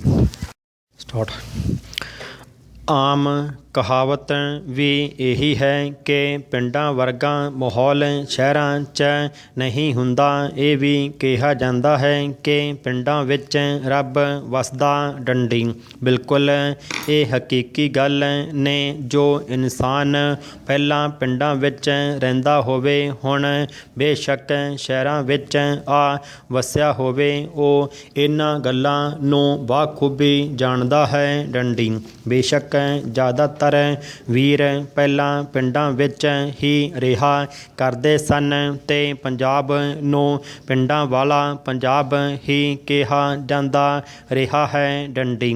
ਪਰ ਹੌਲੀ ਹੌਲੀ ਜਿਉਂ-ਜਿਉਂ ਤਰੱਕੀ ਦੀਆਂ ਬੁਲੰਦੀਆਂ ਨੂੰ ਛੂਹ ਰਹੇ ਹਾਂ, ਆਪਾਂ 22ਵੀਂ ਸਦੀ ਵਿੱਚ ਪ੍ਰਵੇਸ਼ ਕੀਤਾ, ਉਦੋਂ ਤੋਂ ਲੋੜ ਮੁਤਾਬਕ ਸ਼ਹਿਰਾਂ ਵਿੱਚ ਆ ਵਸਣਾ ਵੀ ਹਰ ਇਨਸਾਨ ਦੀ ਮਜਬੂਰੀ ਹੋ ਗਈ ਹੈ ਡੰਡੀ। ਬੱਚਿਆਂ ਦੀ ਉੱਚ ਕੋਟੀ ਦੀ ਪੜ੍ਹਾਈ ਲਈ ਇਹ ਜ਼ਰੂਰੀ ਵੀ ਹੋ ਗਿਆ ਡੰਡੀ। ਪਰ ਜਿਹੜੇ ਲੋਕ ਹਾਲੇ ਵੀ ਪਿੰਡਾਂ ਵਿੱਚ ਰਹਿੰਦੇ ਹਨ, ਉਹਨਾਂ ਦਾ ਇਹੀ ਕਹਿਣਾ ਹੈ ਕਿ ਪਿੰਡਾਂ ਦੀ ਜ਼ਿੰਦਗੀ ਸ਼ਹਿਰਾਂ ਨਾਲੋਂ ਵੀ ਬਿਹਤਰ ਹੈ ਡੰਡੀ। ਮੈਨੂੰ ਵੀ ਬੇਸ਼ੱਕ ਪਹਿਲਾਂ ਪਿੰਡ ਵਿੱਚ ਹੀ ਪਿੰਡ ਦੱਦਾਹੂਰ ਜ਼ਿਲ੍ਹਾ ਮੋਗਾ ਰਹਿੰਦਾ ਸੀ, ਪਰ ਹੁਣ ਸ਼੍ਰੀ ਮੁਕਤਸਰ ਸਾਹਿਬ ਵਿਖੇ ਆਏ ਨੂੰ ਵੀ 33 ਸਾਲ ਹੋ ਗਏ, ਕਿਉਂਕਿ ਇਹੋ ਜਿਹੀ ਹੀ ਹੋ ਗਏ ਹਾਂ ਡੰਡੀ। ਪਰ ਕੱਲ੍ਹ ਮੈਨੂੰ ਹਰਿਆਣਾ ਦੇ ਪਿੰਡ ਦਾਰਾਵਾਲਾ, ਜੋ ਡੱਬਵਾਲੀ ਐਲਨਾਬਾਦ ਰੋਡ 'ਤੇ ਡੱਬਵਾਲੀ ਤੋਂ ਕਰੀਬ 32 ਕਿਲੋਮੀਟਰ ਬਿਜੂਆਵਾਲੀ ਤੋਂ ਲਿੰਕ ਰੋਡ 'ਤੇ ਸਥਿਤ ਹੈ, ਜਾਣ ਦਾ ਮੌਕਾ ਪ੍ਰਾਪਤ ਹੋਇਆ। ਉੱਥੇ ਇੱਕ ਵਿਆਹ ਪ੍ਰੋਗਰਾਮ ਜਿਸ ਦੀ 27 ਜਨਵਰੀ ਨੂੰ ਜਾਗੋ ਪਿੰਡ ਦਾਰੇਵਾਲਾ ਵਿਖੇ, 28 ਜਨਵਰੀ ਨੂੰ ਡੱਬਵਾਲੀ ਚੌਟਾਲਾ ਰੋਡ 'ਤੇ ਇੱਕ ਪੈਲਸ ਵਿੱਚ ਵਿਆਹ ਹੋਇਆ ਹੈ। ਉੱਥੇ ਜੋ ਕੁਝ ਪਿੰਡਾਂ ਵਿੱਚ ਵੇਖਿਆ, ਉਹੋ ਹੀ ਗੱਲਬਾਤ ਤੁਹਾਡੇ ਨਾਲ ਸਾਂਝੀ ਕਰਨ ਲੱਗਿਆ ਹਾਂ ਡੰਡੀ। ਭਰਾ ਰਾਤ ਨੂੰ ਜੋ ਮੇਲ ਆਇਆ ਰਿਸ਼ਤੇਦਾਰ, ਉਹ ਘਰ ਵਿੱਚ ਇੱਕੋ ਕਮਰੇ ਵਿੱਚ ਬੈਠ ਕੇ ਗੀਤ ਗਾਉਂਦੀਆਂ ਬੀਬੀਆਂ ਹੋਰ ਪਰਿਵਾਰਕ ਗੱਲਾਂ ਬਾਤਾਂ ਕਰਦੀਆਂ ਉੱਥੇ ਹੀ ਬੈਠ ਰੋਟੀ ਖਾਂਦਿਆਂ ਵਿੱਚੋਂ ਜੋ ਪਿਆਰ ਮੁਹੱਬਤ ਅਪਣਤ ਦਿਸ ਰਹੀ ਸੀ, ਉਹ ਅਜੋਕੇ ਸ਼ਹਿਰਾਂ ਵਾਲੇ ਵਿਆਹਾਂ ਵਿੱਚ ਕਿਤੋਂ ਵੀ ਵੇਖਣ ਨੂੰ ਨਹੀਂ ਮਿਲਦੀ। ਡੰਡੀ ਜਦੋਂ ਸਵੇਰੇ ਸਵੇਰੇ ਖੇਤਾਂ ਵਾਲੇ ਪਾਸੇ ਗੇੜਾ ਮਾਰਿਆ ਤਾਂ ਵਾਕਿਆ ਹੀ ਇਹ ਬਿਲਕੁਲ ਸੱਚਾਈ ਜਾਪੀ ਕਿ ਪੇਂਡੂ ਖਿੱਤਿਆਂ ਵਿੱਚ ਹੀ ਰੱਬ ਵਸਦਾ ਹੈ। ਡੰਡੀ ਚਿੜੀਆਂ ਦੀ ਚੀਂ ਚੀਂ, ਘੁੱਗੀਆਂ ਕਬੂਤਰਾਂ ਦੀਆਂ ਆਵਾਜ਼ਾਂ ਦਿਲ ਨੂੰ ਮੋਹਦੀਆਂ ਸਨ, ਜੋ ਕਿ ਸ਼ਹਿਰਾਂ ਵਿੱਚ ਬਿਲਕੁਲ ਕਿਤੇ ਵੀ ਸੁਣਾਈ ਨਹੀਂ ਦਿੰਦੀ ਤੇ ਨਾ ਹੀ ਘੁੱਗੀਆਂ ਕਬੂਤਰ ਗਟਾਰਾਂ ਕਿਧਰੇ ਦਿਸਦੀਆਂ ਹੀ ਹਨ।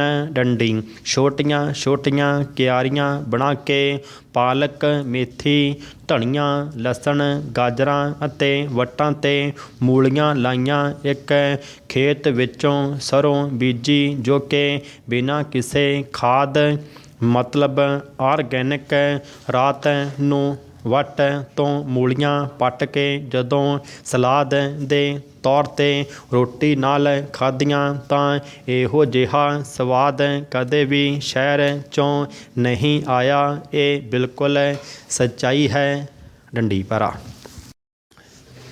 ਅੱਗੇ ਗਏ ਤਾਂ ਵੇਖਿਆ ਕਿ ਉਸ ਪਰਿਵਾਰ ਨੇ ਜਿਸ ਘਰ ਵਿਆਹ 'ਤੇ ਗਏ ਸਾਂ, ਆਪਣੇ ਖੇਤਾਂ ਵਿੱਚ ਸਿਰਫ ਆਪਣੇ ਪਰਿਵਾਰ ਲਈ ਸੋਲਰ ਸਿਸਟਮ ਪਲਾਂਟ ਲਾਇਆ ਹੋਇਆ ਸੀ। ਇਸ ਦੀ ਬਾਬਤ ਉਹਨਾਂ ਨੇ ਗੱਲ ਕਰਦਿਆਂ ਦੱਸਿਆ ਕਿ ਸੂਰਜੀ ਸ਼ਕਤੀ ਨਾਲ ਹੀ ਇਹ ਪਲਾਂਟ ਕੰਮ ਕਰਦਾ ਹੈ ਤੇ ਇਹ ਆਪਣੇ ਆਪ ਹੀ ਚਾਲੂ ਹੋ ਕੇ ਬਹੁਤ ਵੱਡਾ ਜੋ ਪਾਣੀ ਵਾਲਾ ਟੈਂਕ ਬਣਾਇਆ ਹੈ, ਉਹਦੇ ਵਿੱਚ ਪਾਣੀ ਭਰ ਦਿੰਦਾ ਹੈ ਤੇ ਜਦੋਂ ਲੋੜ ਹੋਵੇ ਉਦੋਂ ਉੱਥੋਂ ਲੱਗੇ ਟੁੱਲੂ ਪੰਪ ਨਾਲ ਚੱਕ ਕੇ ਖੇਤਾਂ ਨੂੰ ਲਾ ਲਈਦਾ ਹੈ। ਡੰਡੀ ਇਸੇ ਤਰ੍ਹਾਂ ਘਰ ਵਿੱਚ ਜਿੰਨੀ ਮਰਜ਼ੀ ਬਿਜਲੀ ਦੀ ਲੋੜ ਹੈ, ਸੂਰਜੀ ਸ਼ਕਤੀ ਨਾਲ ਇਹ ਸੋਲਰ ਸਿਸਟਮ ਬਣਾ ਦਿੰਦਾ ਹੈ ਤੇ ਜੇਕਰ ਸਾਡੀ ਲੋੜ ਤੋਂ ਵੱਧ ਬਿਜਲੀ ਪੈਦਾ ਹੁੰਦੀ ਹੈ ਤਾਂ ਅਸੀਂ ਬਿਜਲੀ ਘਰ ਵਿੱਚ ਵੀ ਭੇਜਦੇ ਹਾਂ ਤੇ ਉਹਦੇ ਸਾਨੂੰ ਪੈਸੇ ਮਿਲਦੇ ਹਨ। ਡੰਡੀ ਇਹ ਸਾਰੀਆਂ ਗੱਲਾਂ ਸੁਣ ਕੇ ਮੈਂ ਹੈਰਾਨ ਹੋ ਰਿਹਾ ਸਾਂ। ਡੰਡੀ ਸਿਰਫ ਕੜਕਦੀ ਧੁੱਪ ਵਿੱਚ ਹੀ ਇਹ ਸੋਲਰ ਸਿਸਟਮ ਪਲਾਂਟ ਕੰਮ ਕਰਦਾ ਹੈ ਤੇ ਇਹ ਵੀ ਉਸਨੇ ਦੱਸਿਆ। ਡੰਡੀ ਅੱਗੇ ਗੱਲ ਕਰਦਿਆਂ ਉਹਨਾਂ ਦੱਸਿਆ ਕਿ ਅੰਡਰਗਰਾਊਂਡ ਸਾਰੇ ਖੇਤ ਨੂੰ ਪਾਣੀ ਲਾਉਣ ਲਈ ਵਧੀਆ ਕੁਆਲਿਟੀ ਦੀ ਪਾਈਪ ਦੱਬੀ ਹੋਈ ਹੈ, ਜਿਸ ਰਾਹੀਂ ਸਾਰੇ ਖੇਤ ਨੂੰ ਪਾਣੀ ਲਾਈਦਾ ਹੈ। ਕੋਈ ਆੜ ਬਣਾਉਣ ਦਾ ਝੰਜਟ ਨਹੀਂ, ਜੋ ਪਹਿਲਾਂ ਸਾਡੇ ਪੁਰਖੇ ਕਰਦੇ ਰਹੇ ਹਨ। ਫਿਰ ਉਹਨਾਂ ਆੜਾਂ ਵਿੱਚ ਫਾਲਤੂ ਘਾਹ ਉੱਗ ਆਉਂਦਾ ਸੀ ਤੇ ਉਹਨਾਂ ਨੂੰ ਘੜਦੇ ਸਨ। ਹੁਣ ਉਸ ਝੰਜਟ ਤੋਂ ਖਹਿੜਾ ਛੁੱਟਿਆ ਹੈ। ਡੰਡੀ ਮੈਂ ਇਹ ਸਭ ਕੁਝ ਸੁਣ ਕੇ ਹੈਰਾਨ ਹੋ ਰਿਹਾ ਸਾਂ। ਇਸ ਕਰਕੇ ਇਹ ਨਵੀਆਂ ਨਵੀਆਂ ਤਕਨੀਕਾਂ ਨਾਲ ਅਜੋਕੇ ਸਮਿਆਂ ਵਿੱਚ ਖੇਤੀਬਾੜੀ ਕਰ ਰਹੇ ਹਨ। ਪਿੰਡਾਂ ਦੇ ਅਗਾਂਹ-ਵਧੂ ਕਿਸਾਨ ਜੌਨ ਡੀਅਰ ਟਰੈਕਟਰ ਸਮੇਤ ਵੱਡੇ ਟਰਾਲੇ ਵੀ ਘਰ ਵਿੱਚ ਮੌਜੂਦ ਸੀ, ਜਿਸ ਦੀ ਟਰਾਲੀ ਸਮੇਤ ਕਰੀਬ 8 ਲੱਖ ਕੀਮਤ ਹੈ। ਡੰਡੀ ਬਹੁਤ ਖੁੱਲ੍ਹਾ ਡੁੱਲਾ ਘਰ ਵਿੱਚ ਮੱਝਾਂ, ਗਾਵਾਂ, ਬੱਕਰੀਆਂ ਰੱਖੀਆਂ ਹੋਈਆਂ ਹਨ। ਘਰ ਦਾ ਦੁੱਧ, ਘਰ ਦੀ ਦਹੀਂ, ਗੱਲ ਕੀ ਹਰ ਉਹ ਸਹੂਲਤ ਮੌਜੂਦ ਹੈ ਜੋ ਕਿ ਸ਼ਹਿਰਾਂ ਵਿੱਚ ਨਸੀਬ ਹੋਣੀ ਮੁਸ਼ਕਲ ਹੈ। ਡੰਡੀ ਇਸ ਤੋਂ ਸਹਿਜੇ ਹੀ ਅੰਦਾਜ਼ਾ ਲਗਾਇਆ ਜਾ ਸਕਦਾ ਹੈ ਕਿ ਵਾਕਈ ਪਿੰਡਾਂ ਵਿੱਚ ਰੱਬ ਵਸਦਾ ਹੈ। ਡੰਡੀ ਇਹ ਸਾਰਾ ਨਜ਼ਾਰਾ ਵੇਖ ਕੇ ਇਹੀ ਮਹਿਸੂਸ ਹੋ ਰਿਹਾ ਹੈ। ਡੰਡੀ ਇਹ ਸਾਰਾ ਦ੍ਰਿਸ਼ ਜਾਗੋ ਵਾਲੀ ਰਾਤ ਤੋਂ ਪਹਿਲਾਂ ਦਾ ਹੈ। ਡੰਡੀ ਇਹ ਛੋਟੇ ਜਿਹੇ ਪਿੰਡ ਵਿੱਚ ਸਾਰੇ ਲੋਕ ਪਿਆਰ ਸਤਿਕਾਰ ਨਾਲ ਰਹਿੰਦੇ ਹਨ। ਕੋਈ ਪਾਰਟੀਬਾਜ਼ੀ ਨਹੀਂ। ਇਹੋ ਜਿਹੇ ਪਿੰਡ ਅਜੋਕੇ ਸਮਿਆਂ ਵਿੱਚ ਕਿਧਰੇ ਘੱਟ ਹੀ ਦਿਸਦੇ ਹਨ। ਡੰਡੀ ਇਹ ਸਭ ਉਪਰੋਕਤ ਵੇਖ ਕੇ ਇਹ ਕਹਿਣ ਲਈ ਦਿਲ ਮਜਬੂਰ ਹੋ ਜਾਂਦਾ ਹੈ ਕਿ ਪਿੰਡਾਂ ਦੀ ਜ਼ਿੰਦਗੀ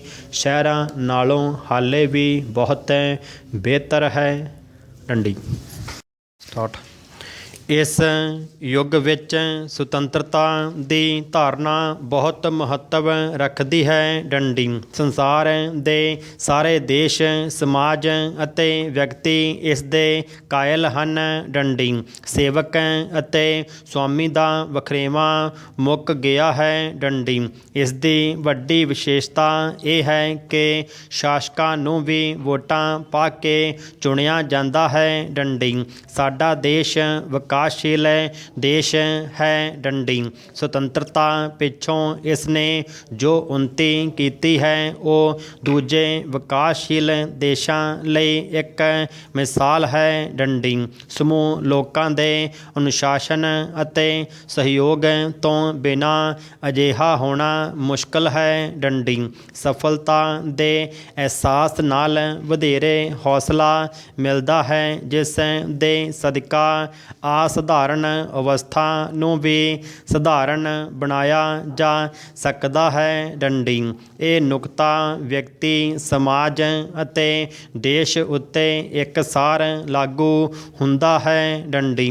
ਰਿਸ਼ਵਤੀ ਅਤੇ ਸਵਾਰਥੀ ਸ਼ਾਸਕਾਂ ਤੋਂ ਸਾਵਧਾਨੀ ਦੀ ਲੋੜ ਹੈ। ਡੰਡੀ ਜੇਕਰ ਸੁਤੰਤਰਤਾ ਦਾ ਪੂਰਾ ਲਾਭ ਉਠਾਇਆ ਜਾਣਾ ਹੋਵੇ ਤਾਂ ਇਹ ਆਵਸ਼ਕ ਹੈ ਕਿ ਸਵੱਛ ਸੋਚ ਦੇ ਸਵਾਮੀ ਨੇਤਾਵਾਂ ਨੂੰ ਅੱਗੇ ਆਉਣ ਦਾ ਮੌਕਾ ਦਿੱਤਾ ਜਾਵੇ। ਡੰਡੀ ਪੈਰਾ ਤੰਦਰੁਸਤੀ ਰੱਬੀ ਬਖਸ਼ਿਸ਼ ਮੰਨੀ ਜਾਂਦੀ ਹੈ। ਡੰਡੀ ਇਸ ਤੋਂ ਇਲਾਵਾ ਇਹ ਵੀ ਕਿਹਾ ਜਾਂਦਾ ਹੈ ਕਿ ਤੰਦਰੁਸਤ ਸਰੀਰ ਵਿੱਚ ਹੀ ਤੰਦਰੁਸਤ ਆਤਮਾ ਦਾ ਨਿਵਾਸ ਹੁੰਦਾ ਹੈ। ਡੰਡੀ ਕਿਸੇ ਕਸ਼ਟ ਦਾ ਮਾਰਿਆ ਆਦਮੀ ਬਿਸਤਰ ਵਿੱਚ ਪਿਆ ਕੁੜਦਾ ਰਹਿੰਦਾ ਹੈ। ਡੰਡੀ ਸੁਸਤ ਆਦਮੀ ਪੋਸਤੀ ਵਾਂਗ ਲੱਗਦਾ ਹੈ। ਡੰਡੀ ਕੋਈ ਦੋਸਤ ਜਾਂ ਰਿਸ਼ਤੇਦਾਰ ਉਸ ਤੋਂ ਖੁਸ਼ ਨਹੀਂ ਹੁੰਦਾ। ਡੰਡੀ ਬਹੁਤ ਸਾਰੀਆਂ ਥਾਵਾਂ 'ਤੇ ਉਸ ਨੂੰ ਸ਼ਿਕਸਤ ਦਾ ਮੂੰਹ ਵੇਖਣਾ ਹੀ ਨਸੀਬ ਹੁੰਦਾ ਹੈ। ਡੰਡੀ ਤੰਦਰੁਸਤ ਅਤੇ ਚੁਸਤ ਸਰੀਰ ਦੀ ਆਪਣੀ ਲੱਜਤ ਹੈ ਅਤੇ ਆਦਮੀ ਆਪਣੇ ਕੰਮ ਵਿੱਚ ਮਸਤ ਰਹਿੰਦਾ ਹੈ। ਡੰਡੀ ਉਹ ਜੋ ਵੀ ਰਸਦ ਪਕਾ ਕੇ ਖਾਂਦਾ ਹੈ ਉਹ ਛੇਤੀ ਹਜ਼ਮ ਹੋ ਜਾਂਦੀ ਹੈ। ਡੰਡੀ ਜਿਸ ਇਸਤਰੀ ਪੁਰਸ਼ ਨੂੰ ਪੌਸ਼ਟਿਕ ਆਹਾਰ ਹਜ਼ਮ ਹੁੰਦਾ ਹੈ ਉਹ ਖੁਸ਼ ਤੇ ਸੰਤੁਸ਼ਟ ਵਿਅਕਤੀ ਹੁੰਦਾ ਹੈ। ਡੰਡੀ ਸੰਤੁਸ਼ਟ ਵਿਅਕਤੀ ਰੁਝੇਵਾਂ ਅਤੇ ਫੁਰਸਤ ਦੋਵਾਂ ਤੋਂ ਖੁਸ਼ੀ ਤੇ ਖੇੜਾ ਲੈਂਦਾ ਹੈ। ਡੰਡੀ ਉਸ ਦਾ ਮਕਸਦ ਸਿੱਧਾ ਤੇ ਸਪਸ਼ਟ ਹੁੰਦਾ ਹੈ। ਡੰਡੀ ਉਸ ਦੀ ਦੋਸਤੀ ਸਥਿਰ ਤੇ ਸਥੂਲ ਹੁੰਦੀ ਹੈ। ਡੰਡੀ ਤੰਦਰੁਸਤ ਵਿਅਕਤੀਆਂ ਨੂੰ ਹੀ ਰਾਸ਼ਟਰ ਦੀ ਹਿਫਾਜ਼ਤ ਦੇ ਥੰਮ ਕਿਹਾ ਜਾਂਦਾ ਹੈ। ਡੰਡੀ ਪੈਰਾ ਦੇਸ਼ ਦਾ ਬੰਦੋਬਸਤ ਚੁਸਤ ਮਾਸਟਰ ਅਤੇ ਸਦਾਚਾਰੀ ਸ਼ਾਸਕਾਂ ਦੇ ਹੱਥਾਂ ਵਿੱਚ ਹੋਣਾ ਚਾਹੀਦਾ ਹੈ। ਡੰਡੀ ਦੇਸ਼ ਦੀ ਕਿਸ਼ਤੀ ਨੂੰ ਸੁਖਾਵੇਂ ਰਸਤੇ ਤੋਰਨਾ ਸਾਰਿਆਂ ਦੇ ਵੱਸ ਵਿੱਚ ਨਹੀਂ ਹੁੰਦਾ। ਡੰਡੀ ਸੰਸਾਰ ਦੇ ਅਨੇਕਾਂ ਵਿਕਸਿਤ ਅਤੇ ਵਿਕਾਸਸ਼ੀਲ ਦੇਸ਼ਾਂ ਦੇ ਦੋਸਤਾਨਾ ਵਤੀਰੇ ਦੀ ਲੋੜ ਹੁੰਦੀ ਹੈ ਜਿਸ ਵਾਸਤੇ ਸਪਸ਼ਟ ਅਤੇ ਸਥਿਰ ਪਹੁੰਚ ਆਵਸ਼ਕ ਹੈ। ਡੰਡੀ ਰਾਸ਼ਟਰ ਦੀ ਹਿਫਾਜ਼ਤ ਲਈ ਸੁਰੱਖਿਆ ਸਾਧਨਾਂ ਦੀ ਮਜ਼ਬੂਤੀ ਲਾਜ਼ਮੀ ਹੈ। ਡੰਡੀ ਸਾਵਧਾਨੀ ਤੋਂ ਬਿਨਾਂ ਕਿਸੇ ਸਮੇਂ ਵੀ ਸ਼ਿਕਸਤ ਦਾ ਮੂੰਹ ਵੇਖਣਾ ਪੈ ਸਕਦਾ ਹੈ ਡੰਡੀ। ਦੇਸ਼ ਵਾਸੀਆਂ ਦੀਆਂ ਅਨੇਕਾਂ ਸਮੱਸਿਆਵਾਂ ਨੂੰ ਦੂਰ ਕੀਤੇ ਬਿਨਾਂ ਗੁਜ਼ਾਰਾ ਨਹੀਂ ਡੰਡੀ। ਵੇਖਿਆ ਜਾਵੇ ਤਾਂ ਬੰਦੋਬਸਤ ਦੀਆਂ ਅਨੇਕਾਂ ਬਰੀਕੀਆਂ ਨੂੰ ਸੁਸਤ, ਸਵਾਰਥੀ ਅਤੇ ਅਸੰਤੋਸ਼ ਸੋਚ ਵਾਲੇ ਵਿਅਕਤੀ ਨਹੀਂ ਸਮਝ ਸਕਦੇ ਡੰਡੀ। ਇਹ ਅਜਿਹੀ ਸਟੇਜ ਹੈ ਜਿਸ ਦਾ ਆਰਟਿਸਟ ਸਮੇਂ ਦੀ ਸੋਚ ਉੱਤੇ ਦਸਤਕ ਦੇ ਕੇ ਅੱਗੇ ਜਾ ਸਕਦਾ ਹੋਵੇ ਡੰਡੀ। ਇਸ ਲਈ ਸ੍ਰੇਸ਼ਟ ਪੁਰਸ਼ਾਰਥੀਆਂ ਨੂੰ ਹੀ ਅੱਗੇ ਆਉਣ ਦੀ ਇਜਾਜ਼ਤ ਹੋਣੀ ਚਾਹੀਦੀ ਹੈ ਤਾਂ ਜੋ ਇੱਕ ਸਫਲ ਰਾਸ਼ਟਰ ਦੀ ਸਥਾਪਨਾ ਹੋ ਸਕੇ ਡੰਡੀ। ਪੈਰਾ ਅੱਜ ਕੱਲ੍ਹ ਡਿਗਰੀਆਂ ਦਾ ਯੁੱਗ ਹੈ ਡੰਡੀ। ਸਿੱਖਿਆ ਅਤੇ ਸਿਖਲਾਈ ਦੇ ਹਰ ਖੇਤਰ ਵਿੱਚ ਡਿਗਰੀਆਂ ਦੀ ਭਰਮਾਰ ਹੈ ਡੰਡੀ। ਥਾਂ ਥਾਂ ਉੱਪਰ ਡਿਗਰੀਆਂ ਦੀ ਫੈਕਟਰੀ ਕੰਮ ਕਰ ਰਹੀ ਹੈ ਡੰਡੀ। ਜੇਕਰ ਡਾਕਟਰ ਨੂੰ ਇਸ ਦੀ ਜ਼ਰੂਰਤ ਹੈ ਤਾਂ ਪ੍ਰਿੰਸੀਪਲ ਲਈ ਵੀ ਇਹ ਜ਼ਰੂਰੀ ਹੈ ਡੰਡੀ। ਜ਼ਰਾਇਤੀ ਖੇਤਰ ਦੀ ਆਪਣੀ ਪ੍ਰਸਿੱਧੀ ਹੈ ਡੰਡੀ। ਕਿਸੇ ਡਿਗਰੀ ਦੀ ਕਲਾਸ ਵਿੱਚ ਦਾਖਲਾ ਲੈਣਾ ਵੀ ਕਾਫੀ ਮੁਸ਼ਕਲ ਹੈ ਅਤੇ ਇਹ ਮੁਕੰਮਲ ਕਈ ਸਾਲਾਂ ਵਿੱਚ ਹੁੰਦੀ ਹੈ ਡੰਡੀ। ਘਰੇਲੂ ਅਤੇ ਵਿਦੇਸ਼ੀ ਡਿਗਰੀ ਵਿੱਚ ਫਰਕ ਮੰਨਿਆ ਜਾਂਦਾ ਹੈ ਡੰਡੀ। ਇਹ ਕੋਈ ਆਦਰਸ਼ਕ ਗੱਲ ਨਹੀਂ ਹੈ ਡੰਡੀ।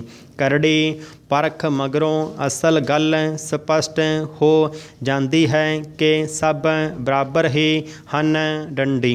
ਘਰੇਲੂ ਡਿਗਰੀ ਵਾਲੇ ਵਿਅਕਤੀ ਦੀ ਵੀ ਭਰਪੂਰ ਪ੍ਰਸ਼ੰਸਾ ਹੁੰਦੀ ਵੇਖੀ ਗਈ ਹੈ ਡੰਡੀ। ਜੇਕਰ ਪਿਛਲੇ ਸਮੇਂ ਵਿੱਚ ਕਿਧਰੇ ਸਾਡੀ ਸਿਖਲਾਈ ਦਾ ਮਿਆਰ ਖਰਾਬ ਰਿਹਾ ਹੈ ਤਾਂ ਸਾਡਾ ਸਾਰਿਆਂ ਦਾ ਫਰਜ਼ ਹੈ ਕਿ ਅਸੀਂ ਉਸ ਦੇ ਕਾਰਨਾਂ ਨੂੰ ਤਲਾਸ਼ ਕਰੀਏ ਡੰਡੀ। ਪ੍ਰੇਰਨਾ ਅਤੇ ਉਪਰਾਲੇ ਨਾਲ ਗਲਤੀ ਨੂੰ ਦੂਰ ਕਰੀਏ ਅਤੇ ਮੇਰਾ ਖਿਆਲ ਹੈ ਕਿ ਅਸੀਂ ਆਪਸੀ ਮਿਲਵਰਤਨ ਨਾਲ ਅਜਿਹਾ ਪ੍ਰਬੰਧ ਕਰ ਸਕਦੇ ਹਾਂ ਜਿਸ ਨਾਲ ਸਾਡੀ ਆਦਰਸ਼ਕ, ਪ੍ਰਬਲ ਅਤੇ ਅਮੀਰ ਪਰੰਪਰਾ ਉਜਾਗਰ ਹੋ ਸਕਦੀ ਹੈ ਡੰਡੀ।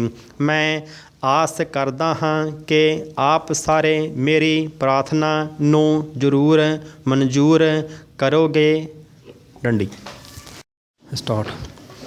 ਭਾਰਤ ਸਰਕਾਰ ਨੇ ਦੇਸ਼ ਦੀ ਤਰੱਕੀ ਲਈ ਯੋਜਨਾ ਬਣਾ ਕੇ ਅੱਗੇ ਵਧਣਾ ਸ਼ੁਰੂ ਕਰ ਦਿੱਤਾ ਡੰਡੀ। ਯੋਜਨਾ ਬਣਾਉਣ ਲਈ ਨੇਤਾਵਾਂ ਅਤੇ ਅਫਸਰਾਂ ਵਾਸਤੇ ਬੜੀ ਹੁਸ਼ਿਆਰੀ ਦੀ ਲੋੜ ਹੁੰਦੀ ਹੈ ਡੰਡੀ। ਸਮਝਿਆ ਜਾਂਦਾ ਹੈ ਕਿ ਮਾੜੀ ਜਿਹੀ ਗਲਤੀ ਦੇ ਫਲਸਰੂਪ ਅਰਬਾਂ ਰੁਪਏ ਰੁੜ ਜਾਂਦੇ ਹਨ ਡੰਡੀ। ਸ਼ੁਰੂ ਵਿੱਚ ਸਾਡੇ ਸਾਹਮਣੇ ਅਜਿਹੀਆਂ ਔਕੜਾਂ ਵੀ ਆਈਆਂ ਜਿਨ੍ਹਾਂ ਨੇ ਸਾਨੂੰ ਝੰਜੋੜ ਕੇ ਰੱਖ ਦਿੱਤਾ ਡੰਡੀ। ਪਰ ਇਹ ਆਰਜੀ ਅੜਚਣਾਂ ਸਨ ਜਿਨ੍ਹਾਂ ਨੂੰ ਅਸੀਂ ਬੇਜੋੜ ਹੌਸਲੇ ਨਾਲ ਸਰ ਕਰ ਲਿਆ ਡੰਡੀ। ਹਰੀ, ਚਿੱਟੀ ਅਤੇ ਨੀਲੀ ਕ੍ਰਾਂਤੀ ਸਾਡੀ ਯੋਜਨਾ ਨੀਤੀ ਦੇ ਹੀ ਚੰਗੇ ਸਿੱਟੇ ਹਨ ਡੰਡੀ। ਇਸ ਦੇ ਸਿੱਟੇ ਵਜੋਂ ਲੋਕਾਂ ਦੇ ਰਹਿਣ ਸਹਿਣ ਦਾ ਮਿਆਰ ਉੱਚਾ ਹੋਇਆ ਹੈ ਡੰਡੀ। ਸਕੂਲਾਂ ਕਾਲਜਾਂ ਦੀ ਗਿਣਤੀ ਵਿੱਚ ਵਾਧਾ ਹੋਇਆ ਹੈ ਜਿਸ ਨਾਲ ਸਿੱਖਿਆ ਦੀਆਂ ਸਹੂਲਤਾਂ ਘਰ ਦੇ ਬੂਹੇ ਤੱਕ ਆ ਗਈਆਂ ਹਨ ਡੰਡੀ। ਦੇਸ਼ ਵਿੱਚ ਅਨੇਕਾਂ ਡੈਮਾਂ ਦੀ ਉਸਾਰੀ ਹੋਈ ਹੈ ਜਿਸ ਨਾਲ ਖੇਤਾਂ ਲਈ ਸਮੇਂ ਅਨੁਸਾਰ ਪਾਣੀ ਮਿਲਣ ਦੇ ਨਾਲ ਨਾਲ ਬਿਜਲੀ ਜਿਹੀ ਊਰਜਾ ਵੀ ਹਾਸਲ ਹੋਈ ਹੈ ਜਿਸ ਨੇ ਦੇਸ਼ ਦਾ ਸਨਅਤੀਕਰਨ ਕਰਨ ਦੇ ਨਾਲ ਨਾਲ ਘਰ ਘਰ ਵੀ ਰੁਸ਼ਨਾ ਦਿੱਤਾ ਹੈ ਡੰਡੀ। ਯੂਰਪੀ ਭਾਈਚਾਰੇ ਪਿਆਰਾ ਵੀ ਸਾਡੀ ਭਾਰੀ ਸਫਲਤਾ 'ਤੇ ਹੈਰਾਨ ਹੋਇਆ ਹੈ ਡੰਡੀ। ਅਸਲ ਵਿੱਚ ਇਹ ਕੋਈ ਸਰਸਰੀ ਗੱਲ ਨਹੀਂ ਹੈ ਡੰਡੀ, ਇਹ ਸਾਡੀ ਕੰਮ ਕਰਨ ਦੀ ਰੁਚੀ ਅਤੇ ਦੇਸ਼ ਪ੍ਰਤੀ ਅਰਪਣ ਦੀ ਭਾਵਨਾ ਦਾ ਸਿੱਟਾ ਹੈ ਡੰਡੀ। ਬੜੀ ਖੁਸ਼ੀ ਦੀ ਗੱਲ ਹੈ ਕਿ ਦੂਸਰੇ ਖੇਤਰਾਂ ਵਿੱਚ ਵੀ ਸਫਲਤਾ ਦੇ ਆਸਾਰ ਨਜ਼ਰ ਆ ਰਹੇ ਹਨ ਡੰਡੀ। ਸਟਾਰਟ। ਸਮਾਜ ਨੂੰ ਖੋਖਲਾ ਬਣਾ ਰਹੀਆਂ ਸਮਾਜਿਕ ਬੁਰਾਈਆਂ ਦੇ ਖਾਤਮੇ ਲਈ ਸਮੇਂ-ਸਮੇਂ 'ਤੇ ਸੰਤ, ਮਹਾਤਮਾ, ਪੀਰਾਂ, ਫਕੀਰਾਂ ਅਤੇ ਗੁਰੂਆਂ ਨੇ ਇਸ ਸੰਸਾਰ ਦੇ ਅੰਦਰ ਜਨਮ ਲਿਆ ਡੰਡੀ। ਇਹਨਾਂ ਵਿੱਚ ਗੁਰੂ ਰਵਿਦਾਸ ਜੀ ਦਾ ਨਾਮ ਵੀ ਬੜੇ ਆਦਰ ਅਤੇ ਸਤਿਕਾਰ ਸਹਿਤ ਲਿਆ ਜਾਂਦਾ, ਕਿਉਂਕਿ ਭਗਤ ਰਵਿਦਾਸ ਜੀ ਇੱਕ ਮਹਾਨ ਸੰਤ, ਕਵੀ, ਸਮਾਜ ਸੁਧਾਰਕ, ਅਕਾਲ ਪੁਰਖ ਦੀ ਰਜ਼ਾ ਵਿੱਚ ਰਹਿਣ ਵਾਲੇ ਸਨ, ਜਿਸ ਕਰਕੇ ਦੇਸ਼ ਵਾਸੀ ਉਹਨਾਂ ਦੀ ਅਭੁੱਲ ਯਾਦ ਨੂੰ ਬੜੇ ਆਦਰ ਸਹਿਤ ਤਾਜ਼ਾ ਕਰਦੇ ਹਨ ਡੰਡੀ। ਭਗਤ ਰਵਿਦਾਸ ਜੀ 15ਵੀਂ ਸ਼ਤਾਬਦੀ ਦੇ ਭਗਤ ਅੰਦੋਲਨ ਦੇ ਮਹਾਨ ਗੁਰੂ ਭਗਤ ਸਨ ਡੰਡੀ। ਉਹਨਾਂ ਦੀ ਈਸ਼ਵਰ ਪ੍ਰਤੀ ਸ਼ਰਧਾ ਭਗਤੀ ਨੂੰ ਦੇਖਦਿਆਂ ਉਹਨਾਂ ਦੇ ਸਮੇਂ ਕਈ ਰਾਜੇ ਤੇ ਰਾਣੀਆਂ ਨੇ ਵੀ ਪ੍ਰਮਾਤਮਾ ਦੀ ਭਗਤੀ ਮਾਰਗ ਦਾ ਰਾਹ ਚੁਣਿਆ ਡੰਡੀ, ਜਿਨ੍ਹਾਂ ਵਿੱਚ ਉਸ ਸਮੇਂ ਦੀ ਰਾਣੀ ਮੀਰਾ ਬਾਈ, ਰਾਜਿਆਂ ਵਿੱਚ ਸਿਕੰਦਰ ਲੋਧੀ, ਰਾਜਾ ਪੀਪਾ, ਰਾਜਾ ਨਾਗਰ ਮੱਲ ਦੇ ਨਾਮ ਵਿਸ਼ੇਸ਼ ਹਨ ਡੰਡੀ। ਭਗਤ ਰਵਿਦਾਸ ਨੂੰ ਮੀਰਾ ਬਾਈ ਦੇ ਅਧਿਆਤਮਿਕ ਗੁਰੂ ਵੀ ਕਿਹਾ ਜਾਂਦਾ ਡੰਡੀ। ਮੀਰਾ ਬਾਈ ਚਿਤੌੜ ਦੇ ਰਾਜਾ ਦੀ ਰਾਣੀ ਅਤੇ ਰਾਜਸਥਾਨ ਦੇ ਰਾਜੇ ਦੀ ਬੇਟੀ ਸੀ ਡੰਡੀ। ਭਗਤ ਰਵਿਦਾਸ ਜੀ ਦਾ ਜਨਮ ਇੱਕ ਦਲਿਤ ਪਰਿਵਾਰ ਵਿੱਚ ਉੱਤਰ ਪ੍ਰਦੇਸ਼ ਦੇ ਵਾਰਾਣਸੀ ਵਿੱਚ 15ਵੀਂ ਸ਼ਤਾਬਦੀ ਸਮੇਂ ਪਿਤਾ ਸੰਤੋਖ ਦਾਸ ਦੇ ਗ੍ਰਹਿ ਅਤੇ ਸਤਿਕਾਰਯੋਗ ਮਾਤਾ ਕਲਸਾ ਦੇਵੀ ਦੀ ਸੁਲੱਖਣੀ ਕੁੱਖ 'ਚੋਂ ਹੋਇਆ ਡੰਡੀ। ਉਹਨਾਂ ਦੇ ਜਨਮ ਦੀ ਸਹੀ ਤਰੀਕ ਬਾਰੇ ਸਿਰਫ ਅਨੁਮਾਨ ਲਗਾਇਆ ਜਾਂਦਾ ਹੈ ਕਿ ਕਰੀਬ 1376, 1377 ਜਾਂ 1399 ਵਿੱਚ ਉਹਨਾਂ ਦਾ ਜਨਮ ਹੋਣ ਬਾਰੇ ਪੁਰਾਣੀਆਂ ਲਿਖਤਾਂ ਵਿੱਚ ਜ਼ਿਕਰ ਆਉਂਦਾ ਡੰਡੀ। ਉਹਨਾਂ ਦੇ ਪਿਤਾ ਉਸ ਸਮੇਂ ਜੁੱਤੀਆਂ ਬਣਾਉਣ ਅਤੇ ਮੁਰੰਮਤ ਕਰਨ ਦਾ ਕੰਮ ਕਰਦੇ ਸੀ ਡੰਡੀ। ਭਗਤ ਰਵਿਦਾਸ ਜੀ ਦਲਿਤ ਸਮਾਜ ਵਿੱਚ ਜਨਮੇ ਤੇ ਚਮਾਰ ਜਾਤੀ ਨਾਲ ਸੰਬੰਧਿਤ ਸਨ ਡੰਡੀ। ਉਸ ਮੌਕੇ ਚਮਾਰ ਜਾਤੀ ਦੇ ਲੋਕਾਂ ਨੂੰ ਉੱਚੀ ਜਾਤੀ ਦੇ ਲੋਕਾਂ ਵੱਲੋਂ ਬਹੁਤ ਹੀ ਤੰਗ ਪਰੇਸ਼ਾਨ ਕੀਤਾ ਜਾਂਦਾ ਸੀ ਡੰਡੀ। ਲੇਕਿਨ ਭਗਤ ਜੀ ਬਚਪਨ ਤੋਂ ਬਹੁਤ ਹੀ ਨਿਡਰ ਸੁਭਾਅ ਦੇ ਸਨ ਤੇ ਪ੍ਰਭੂ ਭਗਤੀ ਬਚਪਨ ਤੋਂ ਹੀ ਉਹਨਾਂ ਦੇ ਹਿਰਦੇ ਵਿੱਚ ਸਮਾਈ ਸੀ ਡੰਡੀ। ਪਾਰਾ ਉੱਚ ਜਾਤੀਆਂ ਵੱਲੋਂ ਬਣਾਏ ਸਖਤ ਨਿਯਮਾਂ ਕਰਕੇ ਭਗਤ ਜੀ ਨੂੰ ਆਪਣੇ ਘਰੇਲੂ ਜੀਵਨ ਵਿੱਚ ਭਾਰੀ ਮੁਸ਼ਕਲਾਂ ਦਾ ਸਾਹਮਣਾ ਕਰਨਾ ਪਿਆ ਡੰਡੀ। ਉੱਚ ਜਾਤੀ ਦੇ ਲੋਕਾਂ ਨੇ ਉਸ ਸਮੇਂ ਦੇ ਰਾਜਾ ਕੋਲ ਸ਼ਿਕਾਇਤ ਕੀਤੀ ਕਿ ਭਗਤ ਰਵਿਦਾਸ ਨੂੰ ਭਗਵਾਨ ਦਾ ਨਾਮ ਲੈਣ ਤੋਂ ਰੋਕਿਆ ਜਾਵੇ ਡੰਡੀ। ਇਹਨਾਂ ਸਾਰੀਆਂ ਮੁਸ਼ਕਲਾਂ ਦਾ ਜ਼ਿਕਰ ਉਹਨਾਂ ਆਪਣੀਆਂ ਲਿਖਤਾਂ ਵਿੱਚ ਵੀ ਕੀਤਾ ਹੈ ਡੰਡੀ। ਬਚਪਨ ਵਿੱਚ ਜਦੋਂ ਭਗਤ ਰਵਿਦਾਸ ਜੀ ਆਪਣੇ ਗੁਰੂ ਪੰਡਤ ਸ਼ਾਰਦਾਨੰਦ ਕੋਲ ਪੜ੍ਹਨ ਲਈ ਪਾਠਸ਼ਾਲਾ ਗਏ ਤਾਂ ਉੱਚ ਜਾਤੀ ਦੇ ਲੋਕਾਂ ਨੇ ਉਹਨਾਂ ਨੂੰ ਉੱਥੇ ਪੜ੍ਹਨ ਤੋਂ ਰੋਕਿਆ ਡੰਡੀ। ਪਰੰਤੂ ਪੰਡਤ ਸ਼ਾਰਦਾਨੰਦ ਨੂੰ ਜਦੋਂ ਅਹਿਸਾਸ ਹੋਇਆ ਕਿ ਰਵਿਦਾਸ ਜੀ ਬਹੁਤ ਦੂਰ ਦ੍ਰਿਸ਼ਟੀ ਰੱਖਣ ਵਾਲੇ ਇਨਸਾਨ ਹਨ ਤਾਂ ਉਹਨਾਂ ਰਵਿਦਾਸ ਜੀ ਨੂੰ ਪਾਠਸ਼ਾਲਾ ਵਿੱਚ ਦਾਖਲਾ ਦੇ ਦਿੱਤਾ ਤੇ ਪੜ੍ਹਾਉਣ ਲੱਗੇ ਡੰਡੀ। ਪਾਠਸ਼ਾਲਾ ਵਿੱਚ ਪੜ੍ਹਾਈ ਦੌਰਾਨ ਪੰਡਤ ਸ਼ਾਰਦਾਨੰਦ ਦਾ ਪੁੱਤਰ ਉਹਨਾਂ ਦਾ ਮਿੱਤਰ ਬਣ ਗਿਆ ਡੰਡੀ। ਭਗਵਾਨ ਦੇ ਪ੍ਰਤੀ ਉਹਨਾਂ ਦੀ ਪ੍ਰੇਮ ਭਗਤੀ ਕਾਰਨ ਉਹ ਆਪਣੇ ਪਰਿਵਾਰ ਤੋਂ ਵਪਾਰ ਤੋਂ ਦੂਰ ਹੋ ਰਹੇ ਸਨ। ਉਹਨਾਂ ਦੇ ਮਾਤਾ ਪਿਤਾ ਨੇ ਭਗਤ ਜੀ ਦੇ ਮਨ ਨੂੰ ਦੁਨੀਆ ਵਿੱਚ ਲਾਉਣ ਲਈ ਉਹਨਾਂ ਦਾ ਵਿਆਹ ਬੀਬੀ ਲੋਨਾ ਦੇਵੀ ਨਾਲ ਕਰਵਾ ਦਿੱਤਾ ਡੰਡੀ। ਵਿਆਹ ਤੋਂ ਬਾਅਦ ਉਹਨਾਂ ਦੇ ਘਰ ਇੱਕ ਪੁੱਤਰ ਜਿਸ ਦਾ ਨਾਮ ਵਿਜੇ ਦਾਸ ਰੱਖਿਆ ਨੇ ਜਨਮ ਲਿਆ ਡੰਡੀ। ਪਰੰਤੂ ਉਹ ਫਿਰ ਵੀ ਵਪਾਰ ਵਿੱਚ ਧਿਆਨ ਨਹੀਂ ਲਗਾ ਪਾ ਰਹੇ ਸਨ ਡੰਡੀ। ਇਸ ਤੋਂ ਬਾਅਦ ਉਹਨਾਂ ਦੇ ਪਿਤਾ ਨੇ ਇਹ ਸੋਚ ਕੇ ਉਹਨਾਂ ਨੂੰ ਘਰ ਤੋਂ ਬਾਹਰ ਕਰ ਦਿੱਤਾ ਕਿ ਹੁਣ ਕਿਸ ਤਰ੍ਹਾਂ ਪਰਿਵਾਰ ਤੋਂ ਬਗੈਰ ਸਮਾਜਿਕ ਕੰਮਾਂ ਵਿੱਚ ਹਿੱਸਾ ਲੈਣਗੇ ਡੰਡੀ। ਇਸ ਤੋਂ ਬਾਅਦ ਉਹ ਆਪਣੇ ਘਰ ਦੇ ਪਿਛਲੇ ਪਾਸੇ ਰਹਿ ਕੇ ਘਰੇਲੂ ਜ਼ਿੰਦਗੀ ਨੂੰ ਚਲਾਉਣ ਲਈ ਸਮਾਜਿਕ ਘਰੇਲੂ ਕੰਮ ਕਾਰ ਕਰਨ ਲੱਗੇ ਡੰਡੀ। ਉਹਨਾਂ ਜੀਵਨ ਭਰ ਸਮਾਜ ਵਿੱਚ ਫੈਲੀਆਂ ਸਮਾਜਿਕ ਬੁਰਾਈਆਂ ਖਾਸ ਕਰ ਜਾਤ ਪਾਤ ਖਿਲਾਫ ਅਤੇ ਅਮੀਰ ਵਰਗ ਵੱਲੋਂ ਲਤਾੜੇ ਦੱਬੇ ਕੁਚਲੇ ਆਰਥਿਕ ਪੱਖੋਂ ਕਮਜ਼ੋਰ ਗਰੀਬ ਵਰਗ ਲੋਕਾਂ ਦੇ ਬਣਦੇ ਜਾਇਜ਼ ਹੱਕਾਂ ਲਈ ਜ਼ੋਰਦਾਰ ਸੰਘਰਸ਼ ਕੀਤਾ ਡੰਡੀ। ਭਗਤ ਜੀ ਤੀਰਥ ਯਾਤਰਾ ਮੂਰਤੀ ਪੂਜਾ ਵਰਗੇ ਵਿਖਾਵਿਆਂ ਵਿੱਚ ਵਿਸ਼ਵਾਸ ਨਹੀਂ ਰੱਖਦੇ ਸਨ ਡੰਡੀ। ਉਹ ਇਨਸਾਨ ਦੀ ਅੰਦਰੂਨੀ ਸੱਚੀ ਭਾਵਨਾ ਤੇ ਆਪਸੀ ਭਾਈਚਾਰੇ ਨੂੰ ਇਨਸਾਨੀਅਤ ਦਾ ਸੱਚਾ ਧਰਮ ਮੰਨਦੇ ਸਨ ਡੰਡੀ।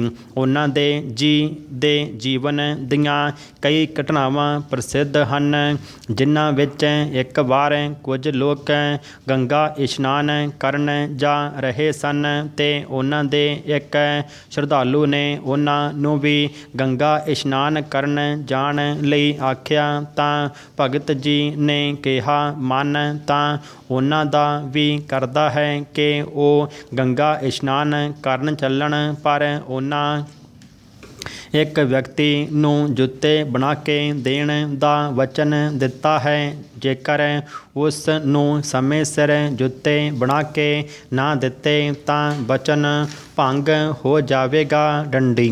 ਗੰਗਾ ਇਸ਼ਨਾਨ ਜਾਣ ਸਮੇਂ ਮਨ ਤਾਂ ਇੱਥੇ ਲੱਗਾ ਰਹੇਗਾ, ਫਿਰ ਗੰਗਾ ਇਸ਼ਨਾਨ ਦਾ ਫਲ ਕਿਵੇਂ ਪ੍ਰਾਪਤ ਹੋਵੇਗਾ ਡੰਡੀ। ਭਗਤ ਜੀ ਆਖਦੇ ਸਨ ਕਿ ਜੋ ਕੰਮ ਅੰਤਰ ਆਤਮਾ ਦੀ ਆਵਾਜ਼ ਨਾਲ ਕੀਤਾ ਜਾਵੇ ਉਹੀ ਕਰਨਾ ਸਹੀ ਹੁੰਦਾ ਹੈ।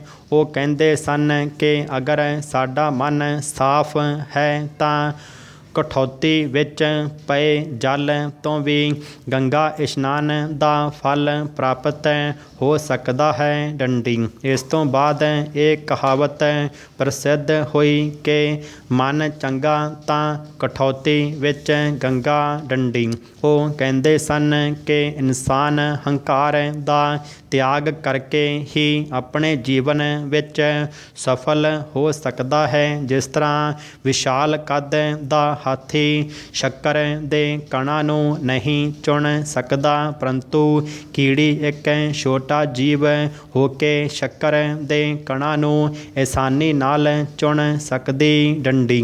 ਉਹਨਾਂ ਵਿੱਚ ਸਬਰ ਸੰਤੋਖ ਇੰਨਾ ਸੀ ਕਿ ਉਹ ਕਈ ਵਾਰ ਘਰੇਲੂ ਜ਼ਿੰਦਗੀ ਨੂੰ ਚਲਾਉਣ ਲਈ ਬਣਾਏ ਜੁੱਤੇ ਕਿਸੇ ਜ਼ਰੂਰਤਮੰਦ ਸਾਧੂਆਂ ਵਿੱਚ ਵੰਡ ਦਿੰਦੇ ਸਨ ਡੰਡੀ। ਇੱਕ ਵਾਰ ਇੱਕ ਮਹਾਤਮਾ ਨੇ ਉਹਨਾਂ ਨੂੰ ਇੱਕ ਪਾਰਸ ਪੱਥਰ ਦਿੱਤਾ ਤੇ ਪਾਰਸ ਨੂੰ ਵਰਤਣ ਦਾ ਤਰੀਕਾ ਵੀ ਦੱਸ ਦਿੱਤਾ। ਪਹਿਲਾਂ ਤਾਂ ਭਗਤ ਜੀ ਨੇ ਉਸ ਨੂੰ ਲੈਣ ਤੋਂ ਇਨਕਾਰ ਕਰ ਦਿੱਤਾ ਤੇ ਜ਼ਿਆਦਾ ਜ਼ੋਰ ਪਾਉਣ 'ਤੇ ਕਿਹਾ ਕਿ ਪਾਰਸ ਨੂੰ ਇੱਥੇ ਕਿਤੇ ਛੱਪਰ ਵਿੱਚ ਟੰਗ ਦਿਓ ਡੰਡੀ। ਉਹ ਮਹਾਤਮਾ ਉੱਥੋਂ ਚਲੇ ਗਏ, ਪਰੰਤੂ ਜਦੋਂ ਕੁਝ ਸਮੇਂ ਬਾਅਦ ਉਹ ਮਹਾਤਮਾ ਵਾਪਸ ਆਏ ਤਾਂ ਉਹਨਾਂ ਦੀ ਹੈਰਾਨਗੀ ਦੀ ਹੱਦ ਨਾ ਰਹੀ ਜਦੋਂ ਦੇਖਿਆ ਕਿ ਭਗਤ ਜੀ ਤਾਂ ਉਸੇ ਛੱਪਰ ਵਿੱਚ ਹੀ ਬੈਠੇ ਹਨ ਜਦੋਂ ਕਿ ਉਹ ਤਾਂ ਅਜਿਹਾ ਪਾਰਸ ਦੇ ਕੇ ਗਏ ਸਨ ਜੋ ਹੁਣ ਤੱਕ ਤਾਂ ਉਹਨਾਂ ਦੀ ਦੁਨਿਆਵੀ ਜ਼ਿੰਦਗੀ ਵਿੱਚ ਇੱਕ ਚਮਤਕਾਰ ਹੋ ਜਾਣਾ ਸੀ ਤੇ ਉਹਨਾਂ ਦਾ ਕਾਰੋਬਾਰ ਤੇ ਸਾਰੀ ਸਥਿਤੀ ਵਿੱਚ ਕਾਫੀ ਵੱਡਾ ਬਦਲਾਅ ਆ ਜਾਣਾ ਚਾਹੀਦਾ ਸੀ। ਪਰੰਤੂ ਜਦੋਂ ਉਹਨਾਂ ਭਗਤ ਰਵਿਦਾਸ ਜੀ ਨੂੰ ਪੁੱਛਿਆ ਕਿ ਉਹ ਪਾਰਸ ਪੱਥਰ ਕਿੱਥੇ ਹੈ ਤਾਂ ਉਹਨਾਂ ਕਿਹਾ, ਜਿੱਥੇ ਤੁਸੀਂ ਰੱਖ ਗਏ ਸੀ ਉੱਥੇ ਦੇਖੋ। ਜਦ ਦੇਖਿਆ ਤਾਂ ਉਹ ਪਾਰਸ ਪੱਥਰ ਉੱਥੇ ਹੀ ਪਿਆ ਸੀ ਡੰਡੀ। ਉਹਨਾਂ ਨੇ ਬੇਗਮਪੁਰ ਸ਼ਹਿਰ ਨੂੰ ਬਣਾਉਣ ਦਾ ਬੀੜਾ ਉਠਾਇਆ ਅਤੇ ਲੋਕਾਂ ਨੂੰ ਭਗਤੀ ਮਾਰਗ ਦਾ ਰਾਹ ਦਿਖਾਇਆ ਡੰਡੀ। ਬੇਗਮਪੁਰ ਸ਼ਹਿਰ ਨੂੰ ਉਹਨਾਂ ਨੇ ਆਪਣੇ ਦੋਹਿਆਂ ਰਾਹੀਂ ਇੱਕ ਆਦਰਸ਼ ਸ਼ਹਿਰ ਦੇ ਰੂਪ ਵਿੱਚ ਬਿਨਾਂ ਮੁਸ਼ਕਲਾਂ ਤੋਂ ਤੇ ਬਗੈਰ ਡਰ, ਬਿਨਾਂ ਕਿਸੇ ਜਾਤੀ ਭੇਦਭਾਵ ਤੇ ਗਰੀਬੀ ਵਾਲਾ ਸ਼ਹਿਰ ਦੱਸਿਆ ਡੰਡੀ। ਉਹਨਾਂ ਆਖਿਆ ਕਿ ਇਸ ਸ਼ਹਿਰ ਵਿੱਚ ਨਾ ਕੋਈ ਕਰ ਦਿੰਦਾ ਹੈ ਤੇ ਨਾ ਕੋਈ ਚਿੰਤਾ ਤੇ ਨਾ ਕੋਈ ਦਹਿਸ਼ਤ ਜਾਂ ਡਰ ਵਾਲੀ ਗੱਲ ਹੈ ਡੰਡੀ। ਭਗਤ ਰਵਿਦਾਸ ਨੇ ਹਮੇਸ਼ਾ ਹੀ ਸਮਾਜ ਦੇ ਲੋਕਾਂ ਨੂੰ ਆਪਸ ਵਿੱਚ ਰਲ ਮਿਲ ਕੇ ਭਾਈਚਾਰਕ ਸਾਂਝ ਕਾਇਮ ਰੱਖਣ ਲਈ ਪ੍ਰੇਰਿਤ ਕੀਤਾ ਡੰਡੀ। ਉਹਨਾਂ ਨੇ ਆਪਣੇ ਜੀਵਨ ਦੇ ਗੁਜ਼ਾਰੇ ਲਈ ਜੁੱਤੇ ਅਤੇ ਚੱਪਲਾਂ ਬਣਾ ਕੇ ਹੱਕ ਹਲਾਲ ਦੀ ਕਮਾਈ ਕੀਤੀ ਡੰਡੀ। ਉਹਨਾਂ ਦਲਿਤ ਸਮਾਜ ਦੇ ਲੋਕਾਂ ਨੂੰ ਅਧਿਆਤਮਿਕ ਸੰਦੇਸ਼ ਵੀ ਦਿੱਤਾ, ਜਿਸ ਨਾਲ ਉਹ ਜਾਤ ਪਾਤ ਤੇ ਭੇਦਭਾਵ ਨਾਲ ਜੁੜੀਆਂ ਮੁਸ਼ਕਲਾਂ ਦਾ ਸਾਹਮਣਾ ਆਸਾਨੀ ਨਾਲ ਕਰ ਸਕਣ ਡੰਡੀ। ਉਹਨਾਂ ਦਾ ਮੰਨਣਾ ਸੀ ਕਿ ਸਮਾਜ ਦੇ ਲੋਕਾਂ ਨੂੰ ਲੋੜ ਤੋਂ ਜ਼ਿਆਦਾ ਲਾਲਚ ਨਹੀਂ ਕਰਨਾ ਚਾਹੀਦਾ, ਕਿਉਂਕਿ ਲਾਲਚ ਜ਼ਿਆਦਾ ਦੇਰ ਤੱਕ ਸਥਾਈ ਨਹੀਂ ਰਹਿੰਦਾ ਡੰਡੀ। ਉਹਨਾਂ ਦੀਆਂ ਸਿੱਖਿਆਵਾਂ ਅਨੁਸਾਰ ਭਗਵਾਨ ਇੱਕ ਹੈ ਤੇ ਉਹ ਸਰਵ ਸ਼ਕਤੀਮਾਨ ਹੈ ਡੰਡੀ। ਮਨੁੱਖ ਦੀ ਆਤਮਾ ਪਰਮਾਤਮਾ ਦਾ ਇੱਕ ਅੰਸ਼ ਹੈ ਡੰਡੀ। ਭਗਤ ਰਵਿਦਾਸ ਜੀ ਨੇ ਇਹਨਾਂ ਸਮਾਜਿਕ ਧਾਰਨਾਵਾਂ ਕਿ ਛੋਟੀ ਜਾਤੀ ਦੇ ਲੋਕ ਪਰਮਾਤਮਾ ਨੂੰ ਨਹੀਂ ਪਾ ਸਕਦੇ ਦਾ ਜ਼ੋਰਦਾਰ ਖੰਡਨ ਕੀਤਾ। ਉਹਨਾਂ ਦਾ ਕਹਿਣਾ ਸੀ ਕਿ ਜੋ ਮਨੁੱਖ ਉਸ ਪਰਮਾਤਮਾ ਨੂੰ ਸੱਚੇ ਹਿਰਦੇ ਨਾਲ ਯਾਦ ਕਰਦਾ ਹੈ ਉਹ ਕਿਸੇ ਨਾ ਕਿਸੇ ਰੂਪ ਵਿੱਚ ਪਰਮਾਤਮਾ ਨੂੰ ਆਪਣੇ ਅੰਦਰ ਬਾਹਰ ਮਹਿਸੂਸ ਕਰ ਸਕਦਾ ਹੈ ਡੰਡੀ। ਉਹ ਕਹਿੰਦੇ ਸਨ ਕਿ ਲੋਕਾਂ ਨੂੰ ਧਰਮ ਦੇ ਨਾਮ 'ਤੇ ਜਾਤੀ ਭੇਦਭਾਵ ਨਹੀਂ ਕਰਨਾ ਚਾਹੀਦਾ, ਕਿਉਂਕਿ ਮਨੁੱਖ ਜਾਤੀ ਧਰਮ ਤੋਂ ਨਹੀਂ ਜਾਣਿਆ ਜਾਂਦਾ, ਉਹ ਸਿਰਫ ਆਪਣੇ ਕਰਮਾਂ ਨਾਲ ਜਾਣਿਆ ਜਾਂਦਾ ਹੈ ਡੰਡੀ ਭਰਾ। ਰਵਿਦਾਸ ਜੀ ਨੇ ਸਮਾਜ ਵਿੱਚ ਸੁਧਾਰ ਲਿਆਉਣ ਲਈ ਛੂਤ ਛਾਤ ਅਤੇ ਭੇਦਭਾਵ ਨੂੰ ਖਤਮ ਕਰਨ ਦਾ ਨਿਸ਼ਚਾ ਕੀਤਾ, ਜਿਸ ਵਿੱਚ ਉਹ ਕਾਫੀ ਹੱਦ ਤੱਕ ਕਾਮਯਾਬ ਵੀ ਹੋਏ ਡੰਡੀ। ਉਹ ਲੋਕਾਂ ਨੂੰ ਸੰਦੇਸ਼ ਦਿੰਦੇ ਸਨ ਕਿ ਭਗਵਾਨ ਨੇ ਮਨੁੱਖ ਨੂੰ ਬਣਾਇਆ ਹੈ, ਨਾ ਕਿ ਮਨੁੱਖ ਨੇ ਭਗਵਾਨ ਨੂੰ। ਇਸ ਦਾ ਮਤਲਬ ਹਰ ਇਨਸਾਨ ਭਗਵਾਨ ਦੇ ਹੁਕਮ ਨਾਲ ਹੀ ਇਸ ਧਰਤੀ 'ਤੇ ਪੈਦਾ ਹੋਇਆ। ਇਸ ਲਈ ਧਰਤੀ 'ਤੇ ਹਰ ਇੱਕ ਮਨੁੱਖ, ਚਾਹੇ ਉਹ ਕਿਸੇ ਵੀ ਜਾਤੀ ਦਾ ਹੋਵੇ, ਉਸ ਦੇ ਸਾਰੇ ਅਧਿਕਾਰ ਬਰਾਬਰ ਹਨ। ਡੰਡੀ ਭਗਤ ਰਵਿਦਾਸ ਨੂੰ ਪੂਰੀ ਦੁਨੀਆ ਵਿੱਚ ਬੜੇ ਮਾਣ ਅਤੇ ਸਤਿਕਾਰ ਨਾਲ ਯਾਦ ਕੀਤਾ ਜਾਂਦਾ ਹੈ, ਪਰੰਤੂ ਪੰਜਾਬ, ਉੱਤਰ ਪ੍ਰਦੇਸ਼ ਅਤੇ ਮਹਾਰਾਸ਼ਟਰ ਵਿੱਚ ਉਹਨਾਂ ਦੇ ਭਗਤੀ ਅੰਦੋਲਨ ਅਤੇ ਭਗਤੀ ਗੀਤਾਂ ਨੂੰ ਅਲੱਗ ਤਰੀਕੇ ਨਾਲ ਬੜਾ ਮਾਣ ਸਨਮਾਨ ਦਿੱਤਾ ਜਾਂਦਾ ਹੈ। ਡੰਡੀ।